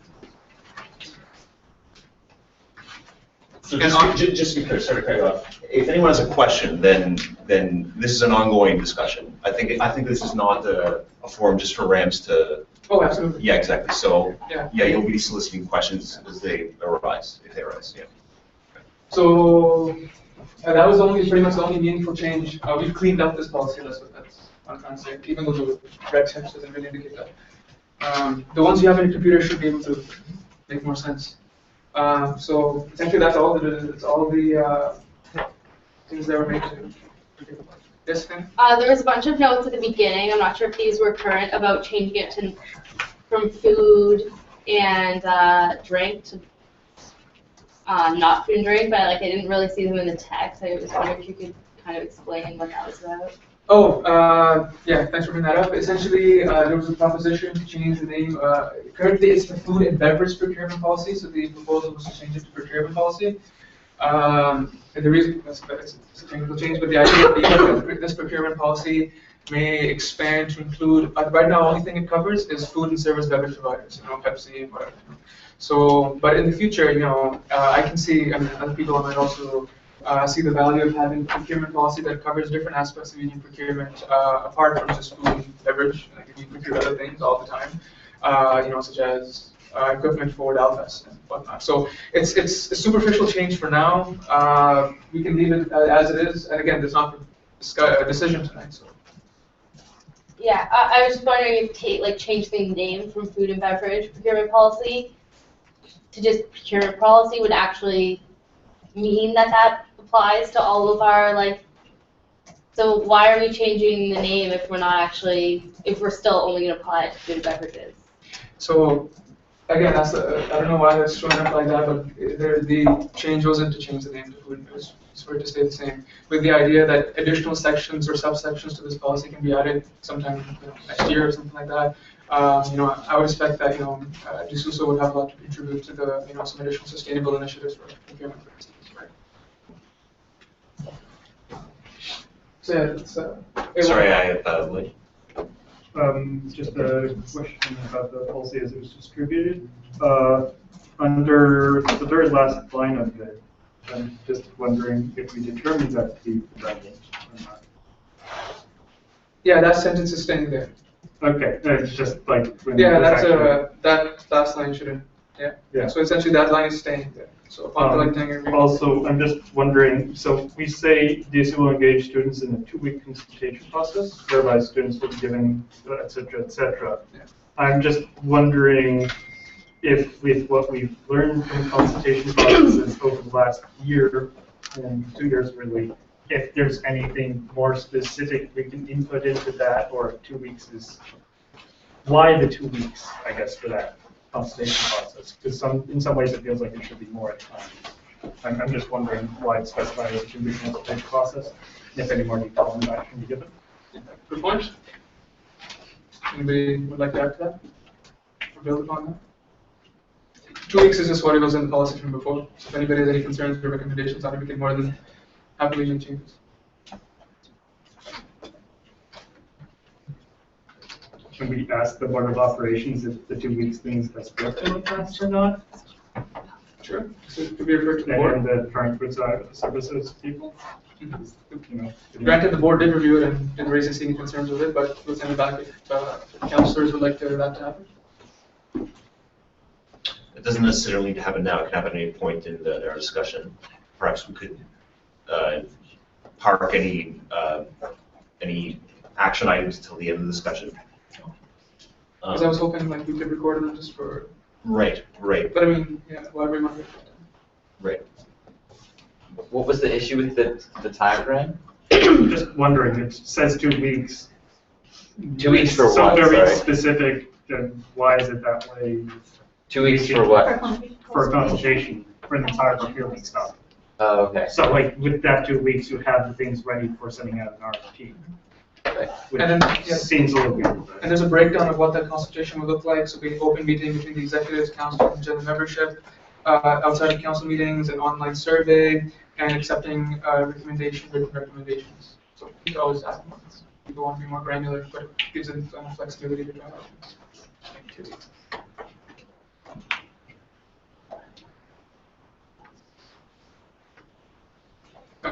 I mean, It doesn't require a formal request from council. You can, to be referred to the board at one point, or no. I don't want to interrupt your presentation. oh no, I mean, this is a, Ben, you want to go ahead? This. Oh, so, I mean, personally, I don't see any reason to send it to the board. I think the consultation process is fine the way as is. Again, I will entertain that if, the council deems it, that it requests that it should go back to the board. I think in the meantime, we can continue with the presentation in the interest of time, and then if any council member wishes to I mean, that's it for this policy, really. move to that effect, then that can be done at the end of the discussion. That's it. Is that it on the- Oh, yeah, that's it. Really short policy. Were there any other questions on the procurement policy? All these are like 2 page, 3 pages. So. Of course, sorry, go ahead. Yeah, sorry. And it was a thumbs up. Oh. It was a beautiful presentation. Yes. Soliciting questions here is not the be all end all. You can, of course, email Rams or any other member of executive relevant to the policy as to your own suggestions. Of course, we'll be having a real discussion, not a real discussion, but we're having like actual notice of these changes where the opportunity will be open for members to move amendments. So this is just the beginning of the process. It's not be all end all. Yeah, in the sense that these can be amended until September anyway on the fall term. So then there'll be an item for decision, and there'll be again discussion on that. Yeah, decision I would imagine. So. Jeremy? I just wanted to add, Caitlin, I'm sorry, I keep wanting to say Senator Lowe, it's not Senator Lowe. Caitlin Lowe did send in notes on this policy, and under 3C, I have here in red, I don't know if this is relevant right now for discussion, her note on the policy says, upon collecting and reviewing all the data, the DSU's Board of Operations will, and then in red it says, report back to council on their findings to be made available on the DSU website no less than 2 weeks after the end of the consultation process. 3C. That's what I have here. It's the last sentence, I think. So she wants it added here? And I then think it's below, isn't it? Like upon collection. the DSU, it's below the one that says the DSU will engage students in a 4-week consultation process. Oh, she wants to change the 4? Right. 4-week Okay, consultation perfect. process, sorry. So we make that amendment? Well, or let it be noted in the minutes. We'll make Yeah. that Yeah. If it makes a lot more sense, like I just, like Steny said, I sent you the entire document that she has with recommendations for Okay. the policies. Okay. Yeah, okay. I'll just forward that. Can you forward that to me? I'll forward to sure maybe everybody can take it. Otherwise it'd be a really awkward discussion of me getting into this. Hannah? I just have a point of clarification. When is the proposal for us voting on these policy changes? I'm going to consider that with our policy manager when she returns from vacation, but it will be, I would say, maybe the second council meeting in September, really, the first round. Any other questions on the procurement? Now I'd like to move to the next policy. Again, if you have any other concerns from your constituents that rise up over the next couple of weeks, feel free to send them in, similar to what Councillor Lowe did, and we'll be sure to compile it. All right, let's do policy of the Board of Operations. Board policy. All right, the first change of note, then please scroll down. So, item J. So, we changed recommend to council any revisions to financial policy by November of each academic year. The reason that date was chosen because it's shortly before audit deadline. The other date was October. There's no reason why we can't give ourselves an extra month, so we changed to November, and the Board of Operations passed that. That's it. Thank you. Pretty much. This is an important section. It basically identifies that.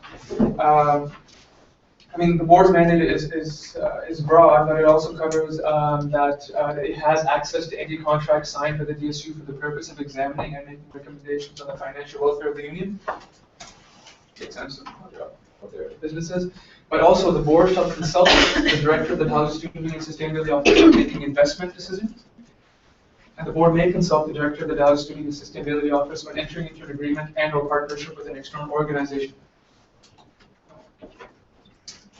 The reason why that distinction is there is because it says shall consult DSU the director of DSU when making investment decisions, just to make sure they're, well, they're investments that actually support and promote sustainability, which that's why it's shall. The board has to do that. It has to consult the DSU. However, it may consult the DSU when entering an agreement with any other external organization. So it could be, the term external organization is really broad. That's why it's may. For example, like, joining one of like a provincial lobby organization or a federal lobby organization, doesn't nearly fall under DSU's mandate, but so we change the language to reflect that. Moving down. Any other concerns around that? Yeah. I just was wondering if consulting DSU, if you expected any like logistical like drawbacks that like do they meet regularly? Is it gonna like, because sometimes those kind of agreements might have timelines. I was just curious if that was an expected problem or if that was not an issue. Unfortunately, yes, with agreements, that's why it's may. With investment decisions, I feel from experience, you can take time to decide what to invest, so that's why it's right. Is that, yeah. Scrolling down, nothing of significance really till, yes. Until the last part, health and dental plan, the board shall be responsible for the evaluation of the health and dental plans, including setting guidelines and making decisions on appeals to the opt-in and opt-out deadlines. And advise council on necessary amendments and procedural changes to the plans. And this is going to be important because we will be most likely making some sort of big decision around health and dental plans this year. So, yeah, let's add a little bit in so add some accountability to council. And that's it for board policy, really. Anything striking? And again, this isn't the last chance, so if you catch anything. Sorry, what was that last bit again?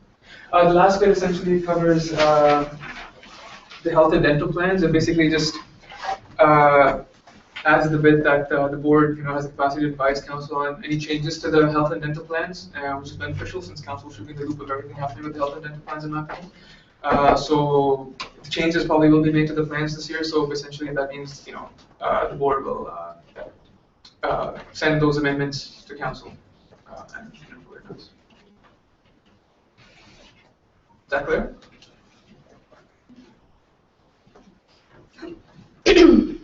Okay. People have these policies, right? Okay, good. Okay. What's the next one? The next one is, let's do Constitution. There's the Constitution, there's policy, and then there's Constitution policy. Constitution policy. Right. Okay. So this isn't the Constitution, it's constitutional policy. Right. So we've added things, for example, hard copies of the Constitution shall be available to the membership upon request. We didn't really specify how, so that in. And also an electronic version of the Constitution must be available on the DSU website at all times. We added that bit in. Everything else is like, in this section, this is grammar, like during and occurred. And this last bit says only copies of the Constitution that are certified by the union's legal counsel and the communications and policy manager shall be considered to be true copies of the Constitution. Oh, sorry. I'm reading through her notes as you're doing this, and the one thing she does have in there is that hard copies of the most up-to-date version of the Constitution ought to be available. And she even noted, like, insinuated but necessary, maybe, because I've also seen on certain DSU websites, like other websites, where they'll have a copy of the Constitution, but it's 3 years old and it's basically useless. I don't know if that's... Please note that change. Yeah. I just noted like one more significant change to that is like you took out, it used to say constitutional policy, and then policy was taken out, and I understand why, since there is a policy on policy, and this is a policy on constitution, the Constitution, but it is sort of like a significant change. So where is that? Let's see. Oh, see? I don't know, there's too many. Eliminating C, 2C. Is that what you're Yeah, referring to? I think so. Yeah. Yeah, it's like the policy of the Dalhousie Student Union You're right there. was like, used to be considered part of the Constitution. So now the policy wouldn't be considered part of the Constitution, and there wouldn't have to follow any of these rules. And the policy on policy isn't as harsh as like the way it has to get ratified and stuff.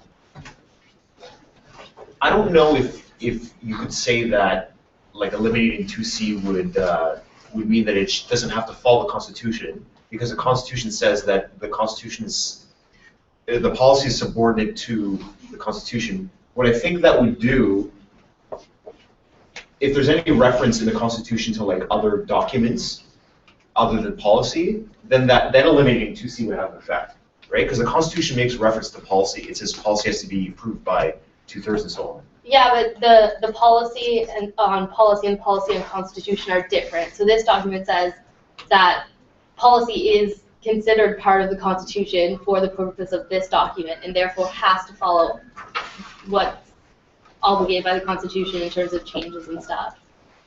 And so taking that out means it would no longer, you wouldn't have to have a hard copy of it. You wouldn't have to have like all of that stuff that's not in the policy that's in this. I'll double check on that. The intent for actually eliminating C was to actually make it separate from the Constitution in the sense that all constitutional amendments must go through AGM. Council doesn't need to go to AGM to amend policy. And that's been the practice, I assume, for... Yeah. Yeah. But this document doesn't say anything about having it have to go through. No, but it's treated as part of the Constitution, and that would essentially mean that we wouldn't be having this conversation really. Yeah, exactly. Like we would be having this conversation before the AGM, right? Because policy has been changed, like as recently as March of this year, right? Yeah, without but I going think, through the AGM process. Like I see your but point. but shall herein refer to. I see your point. Like so, it's just for this document. It's not for the like in the Constitution. The changing them is laid out separately, and it says that. In the Constitution goes through an AGM policy council. This is the policy on the Constitution, and it says that like you have to have a hard copy, and that amendments have to go through like the legal counsel, and they have to be like they have to have a copy of the minutes, and then a copy of the revised Constitution, and then a letter attesting, authorizing, like all that stuff. So ideally, all that stuff should be in policy and policy. Yeah, but it's not. So it should be added. So when we discuss that, we'll make those same changes. Or maybe we'll add a quick clause that says items in policy and policy that, the same items in, the same items in Constitution policy 4 onwards, but policy and policy. Apologize for this. Yeah. Well, it's important to understand the practical effect of these changes, right? Yes. Yeah. So thanks for yeah. All right. Most likely policy and policy will be in round 3. All right, that's it for, is that it for the constitutional policy? Yes. And the last one is the most fun. Council policy. I question your definition of fun. Oh, sure.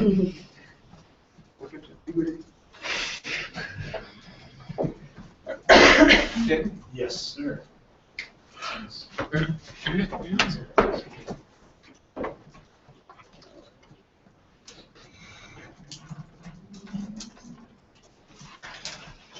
All right. This did receive, again, it's a very short policy. The major change is right off the bat. So members of council, just outlines duties. For example, B, required to provide contribution, election appointment. But then item D is important. So attend a council transition retreat hosted by the incoming executive. This is to make it mandatory because in the past, like DSU has tried to organize council retreats and council orientations with questionable attendance. And the entire reason of these orientations is to get councillors educated on their responsibilities, on all the policies, on how to do their jobs effectively, which was one of the complaints that we kept hearing over the past couple of years. How do we go about, is there a set way for us to do our jobs? So let's chat about that. So that has been added. Another item is item E, report to council via a written summary presented to council chair at each meeting pertaining to matters related to constituents. Before it said report to council matters related to constituents. So that was very vague. We'd have councillors come in who just say, yeah, everything's good. Sure, I know that would count as a report. Last year we put forward the suggestion that councillors should provide written summaries. Caitlin Lowe, actually, Councillor Lowe was one of the only ones who did so, but it was very helpful. And in the future, we want to put exec reports online, and we want to put council reports online as well, so everybody can see what the highest decision-making body in government is doing. So that's another change. Item number F, be responsible for consulting constituents on matter of importance to the union via means including but not limited to social media, email, phone, and meetings. Just add that in because it's specified we live in the modern age. All right. Any concerns around that? I understand it significantly increases the responsibility of councillor space, but recognize that you have the highest decision-making authority in government. Yes, Ms. Booth. Yeah, I was just wondering what you thought about adding more responsibilities, like via a written summary, given that we have a lot of students who have expressed that it's hard to make it, like we don't have very good attendance. Did you think like adding more responsibilities is going to just discourage more students from showing up? And then I was wondering like what specifically you are looking for in a written summary as like, I don't know, matters that pertain to the DSU seems vague, so I was just wondering like specifically what kind of information you were looking for? Absolutely, this isn't perfect. There are gaps there. For example, it doesn't say how council is supposed to do, councillors are supposed to do consultations. It doesn't say what the summary should actually be. There's no consistent template. It doesn't even mention the fact that your councillor job descriptions differ for each faculty written in your respective constitutions. So the architecture and planning representative might have a different definition of what a DSU councillor is according to the constitution as a arts representative. So these are gaps, absolutely. And this is something the board is actually looking at. But for now, this was just an off-the-bat change that we wanted to propose. But yeah, I mean, I share your concerns as well. Yeah, a lot of work needs to be done on that. Yes, Ms. Session. How are you gonna enforce it being mandatory? Because I know like risk management, those sessions are mandatory, but I know a lot of societies who don't send members to the risk management session. So how are you going to enforce this? Like, is there going to be a consequence for not attending? How's that happening? Good point. Yeah, there should be consequences put in. I mean, similar to one, for example, actually, this strikes what Hannah was saying too. It's already hard to get people, who are interested to write reports. The whole point being, if they're not there for 4 meetings and they're not representing the constituency, there are consequences to that. Henceforth, if you don't write summary reports, that also shows almost negligence of duties, and that shows a betrayal of trust. You forget your responsibility when you sign up to be a councillor. So that will count as grounds to be dismissed as well. Again, that's something for the board to discuss and refer to council. So keep going. Yeah, there should be council. About the D attended. What about oh man, I forgot what they're called. When someone sits in your place. Proxy. Never had to do that. So a proxy they're considered a member of council while they're sitting, but they would not have done that. So is that? Good point. I don't know how that works in. And then when does that do you have to do that sometime in your term, or like at the beginning before you could sit in the meeting? A month within sitting in a meeting, or like? So like late reports? Or No. They attend a council transition retreat. Yeah.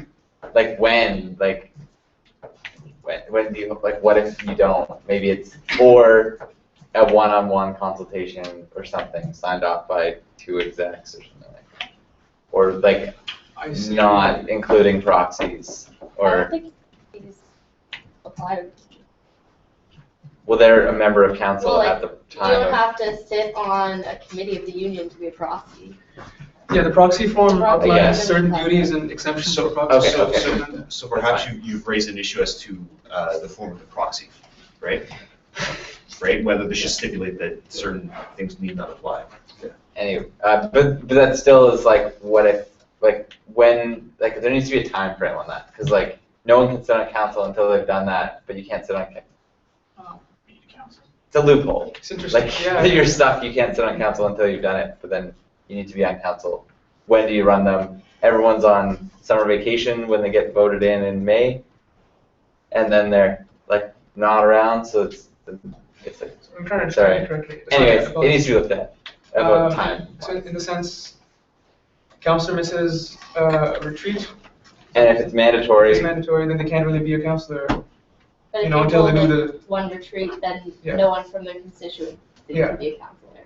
Okay, so fail safe. So not how do we? So meeting with executives is to get signed off or something, and being you met with a lawyer, and stuff like that. Okay, so we'll think about that. Absolutely, that's a question for the board. Thank you. Ms. Betsy? I have questions about professional faculties at co-ops.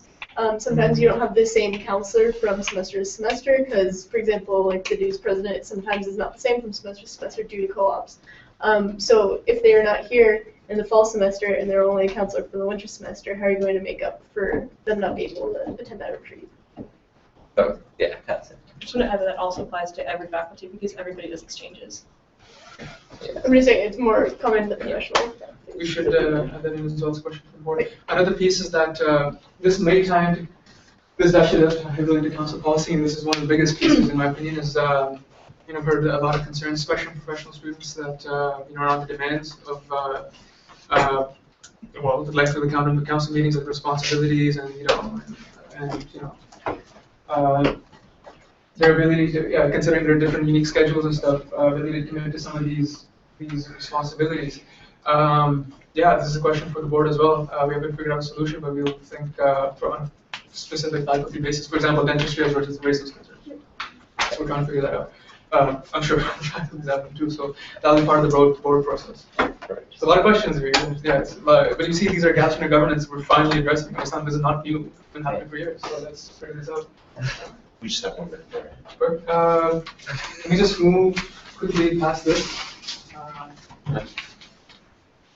to then you want to scroll down to the ESG. Just adding the provide council members communication manager with the organizing annual orientation of council, which shall consist of, but is not limited to, ensuring councilors have read and understand the DSU constitution policies. It's quite vague, but that's only reference to the orientation. And we want similar steps involved for the executives as well. So don't worry, we want to make sure that the executives also understand during executive transition. You're referring to the chair right now. Here, Oh yeah, sorry. Sure. So so this is there's a similar clause for the executives as well. But that's it for this part. Any concerns about this? Yes. Okay, 10 seconds. Scroll down, please. Hannah? Motion to extend. Motion to extend. Seconded by Giovanna. All in favor? Oh, for how long? 10 minutes? We're pretty much done. Or until finished. Oh, 5 minutes to be safe. 5 minutes. Sure. 5 minutes. 5 minutes? All in favor? 75 minutes. All in favor? All opposed? Abstention? Okay. 8:30. Yes, Or no, scroll down 25. there, please. Sorry, through the chair, would it be possible to maybe add another item? Yes. So like to ensure that all members of the union are provided with documents of the council in a reasonable time. Okay. Yeah. Can you repeat that? Sorry. Yeah, so ensure that all members of the union are provided with documents of the council in a reasonable time frame. Reasonable. I'm sure that's stated in God's sakes, which are the policy, but yeah, we'll add that in here too. That's reasonable. Moving down.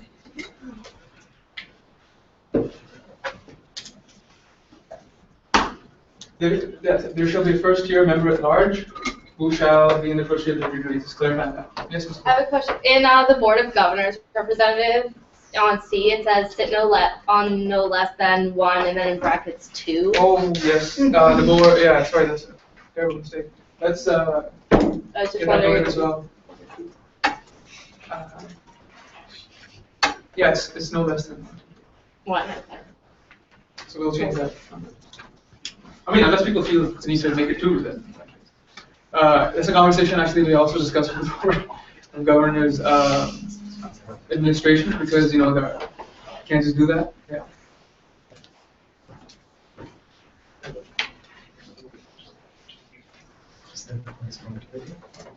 Moving down to graduate members at large, just add tags over there. Do that. So, yes.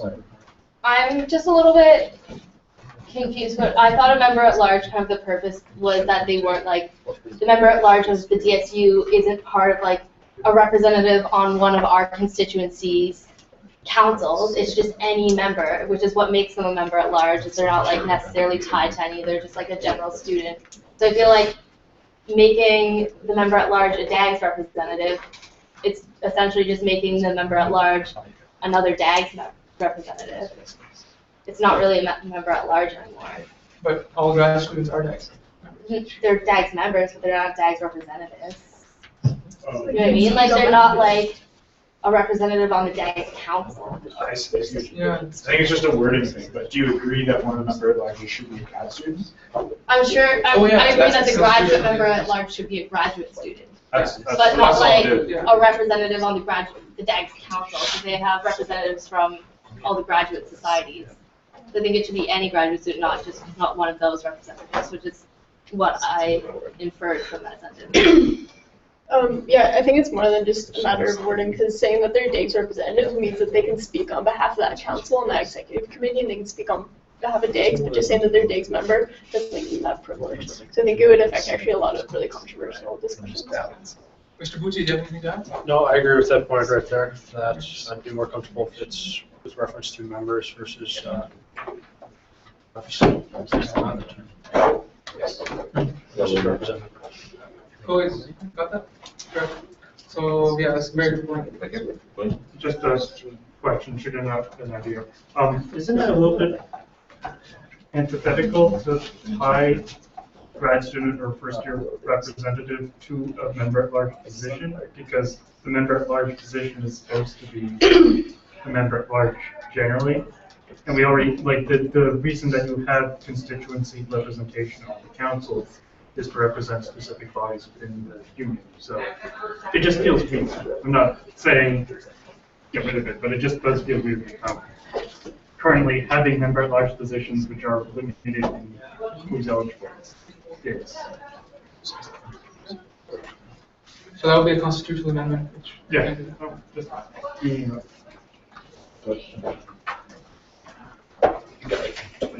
And that's it. Moving down to, that's it. The 32 members at large. Any questions on that? Super fast questions that take 10 seconds.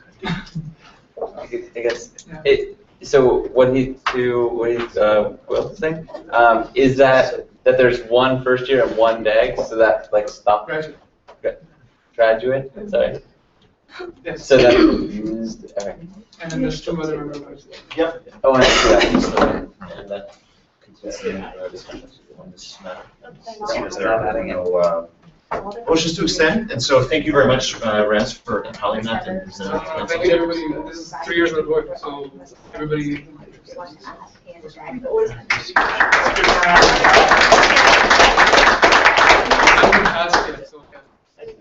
Hey. It's important. I think it's important to extend that courtesy to council. They'll have the opportunity to review it and consult their constituencies if necessary and if desired. And it'll help us have an even more fulsome discussion in September. I think you indicated in the meeting when these will be moved.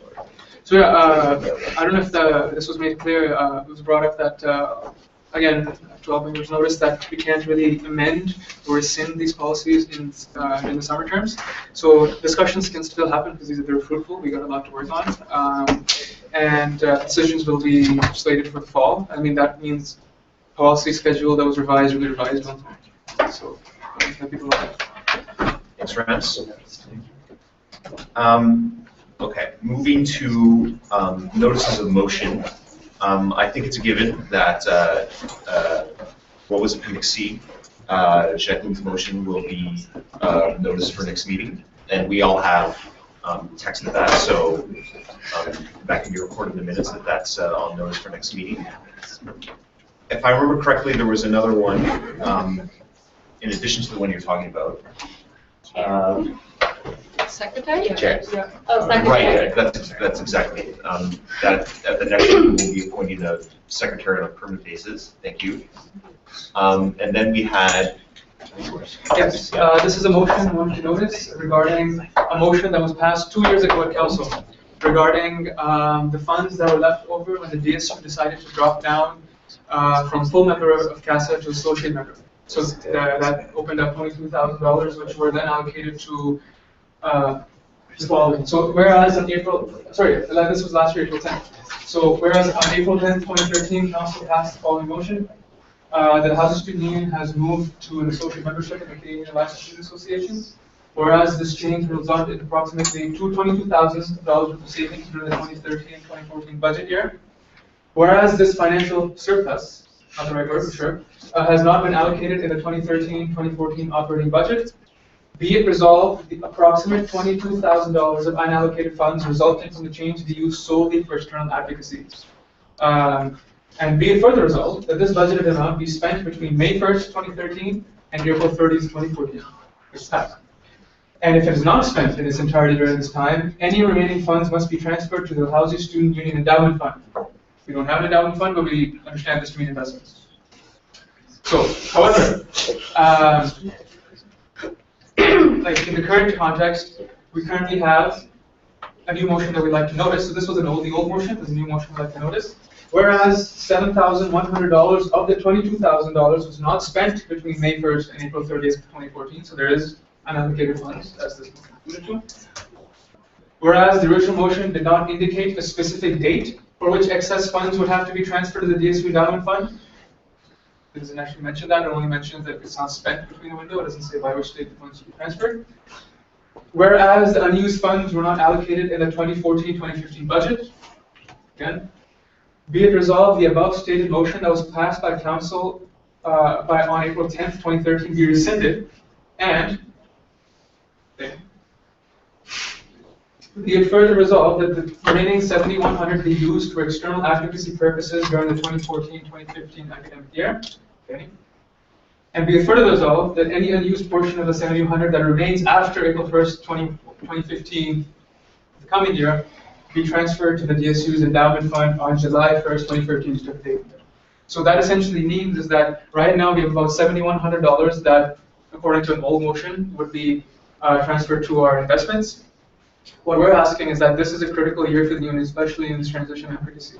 We may, most likely, will need to use the $7,100. So what we're doing is we're just getting an extra year to basically not have the money be sent to our into our investments. But however, we still put in the fail-safe clause that, it turns out you'd actually never really use the money or anything like that. We have a set date by which that money will be transferred to the endowment fund next year. So this motion has been noticed to you, and it'll be up for discussion and decision. I'll just state before there are any questions that this is not the opportunity to have a debate on this topic. This is just an opportunity to. Actually, I don't even know if there is a debate on the notice of motion, so I don't think I'll be entertaining any points at this time unless it's a point of information or privilege or a point of order. So thank you, Rand, for that. Please take this to your respective constituencies. If you have any questions about this motion, feel free to. Please. Are there any other notices of motion for the next meeting? If not, then you can always forward them to my attention before Sunday at 6. Just from the earlier stuff with regard to Ms. Katrina's appointment and the chair appointment, what are those formally?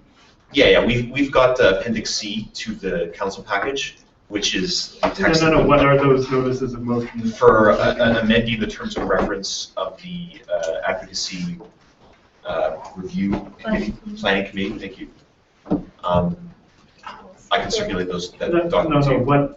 What do they sound like as notices of motion that are being issued because they need to be set now? For next meeting. For next meeting. Yes. That's right. Yeah, on the 20th of August. Yes. What are they exactly?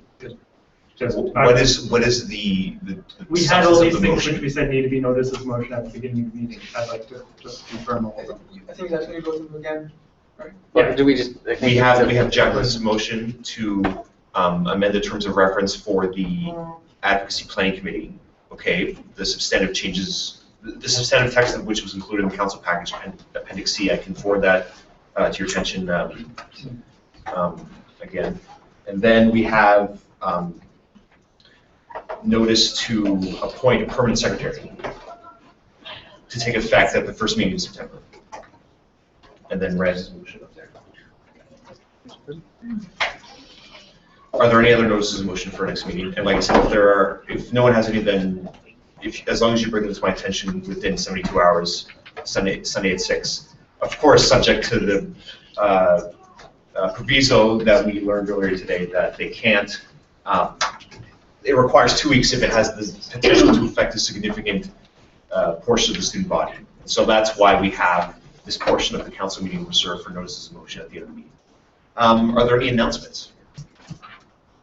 Yes, Dale. I have more a question than answer, but I guess that's not really. Is it concerning this notice of motion? No, but normally there's a question and answer section on the agenda.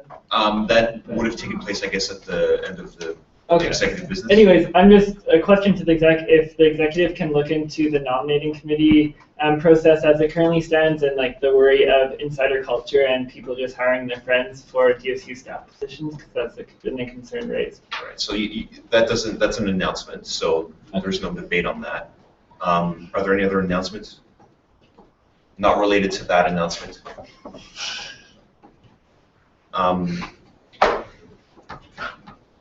Is there a motion to adjourn? Motion to adjourn. Seconded. That's always the quickest one.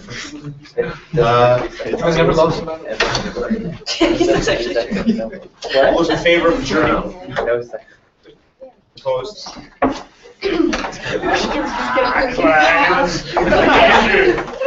Thanks, everybody. Are there any extensions? You like this? I'm not sure. Thanks, everyone. Answer your band. Yep. You're fine. Is this your second meeting?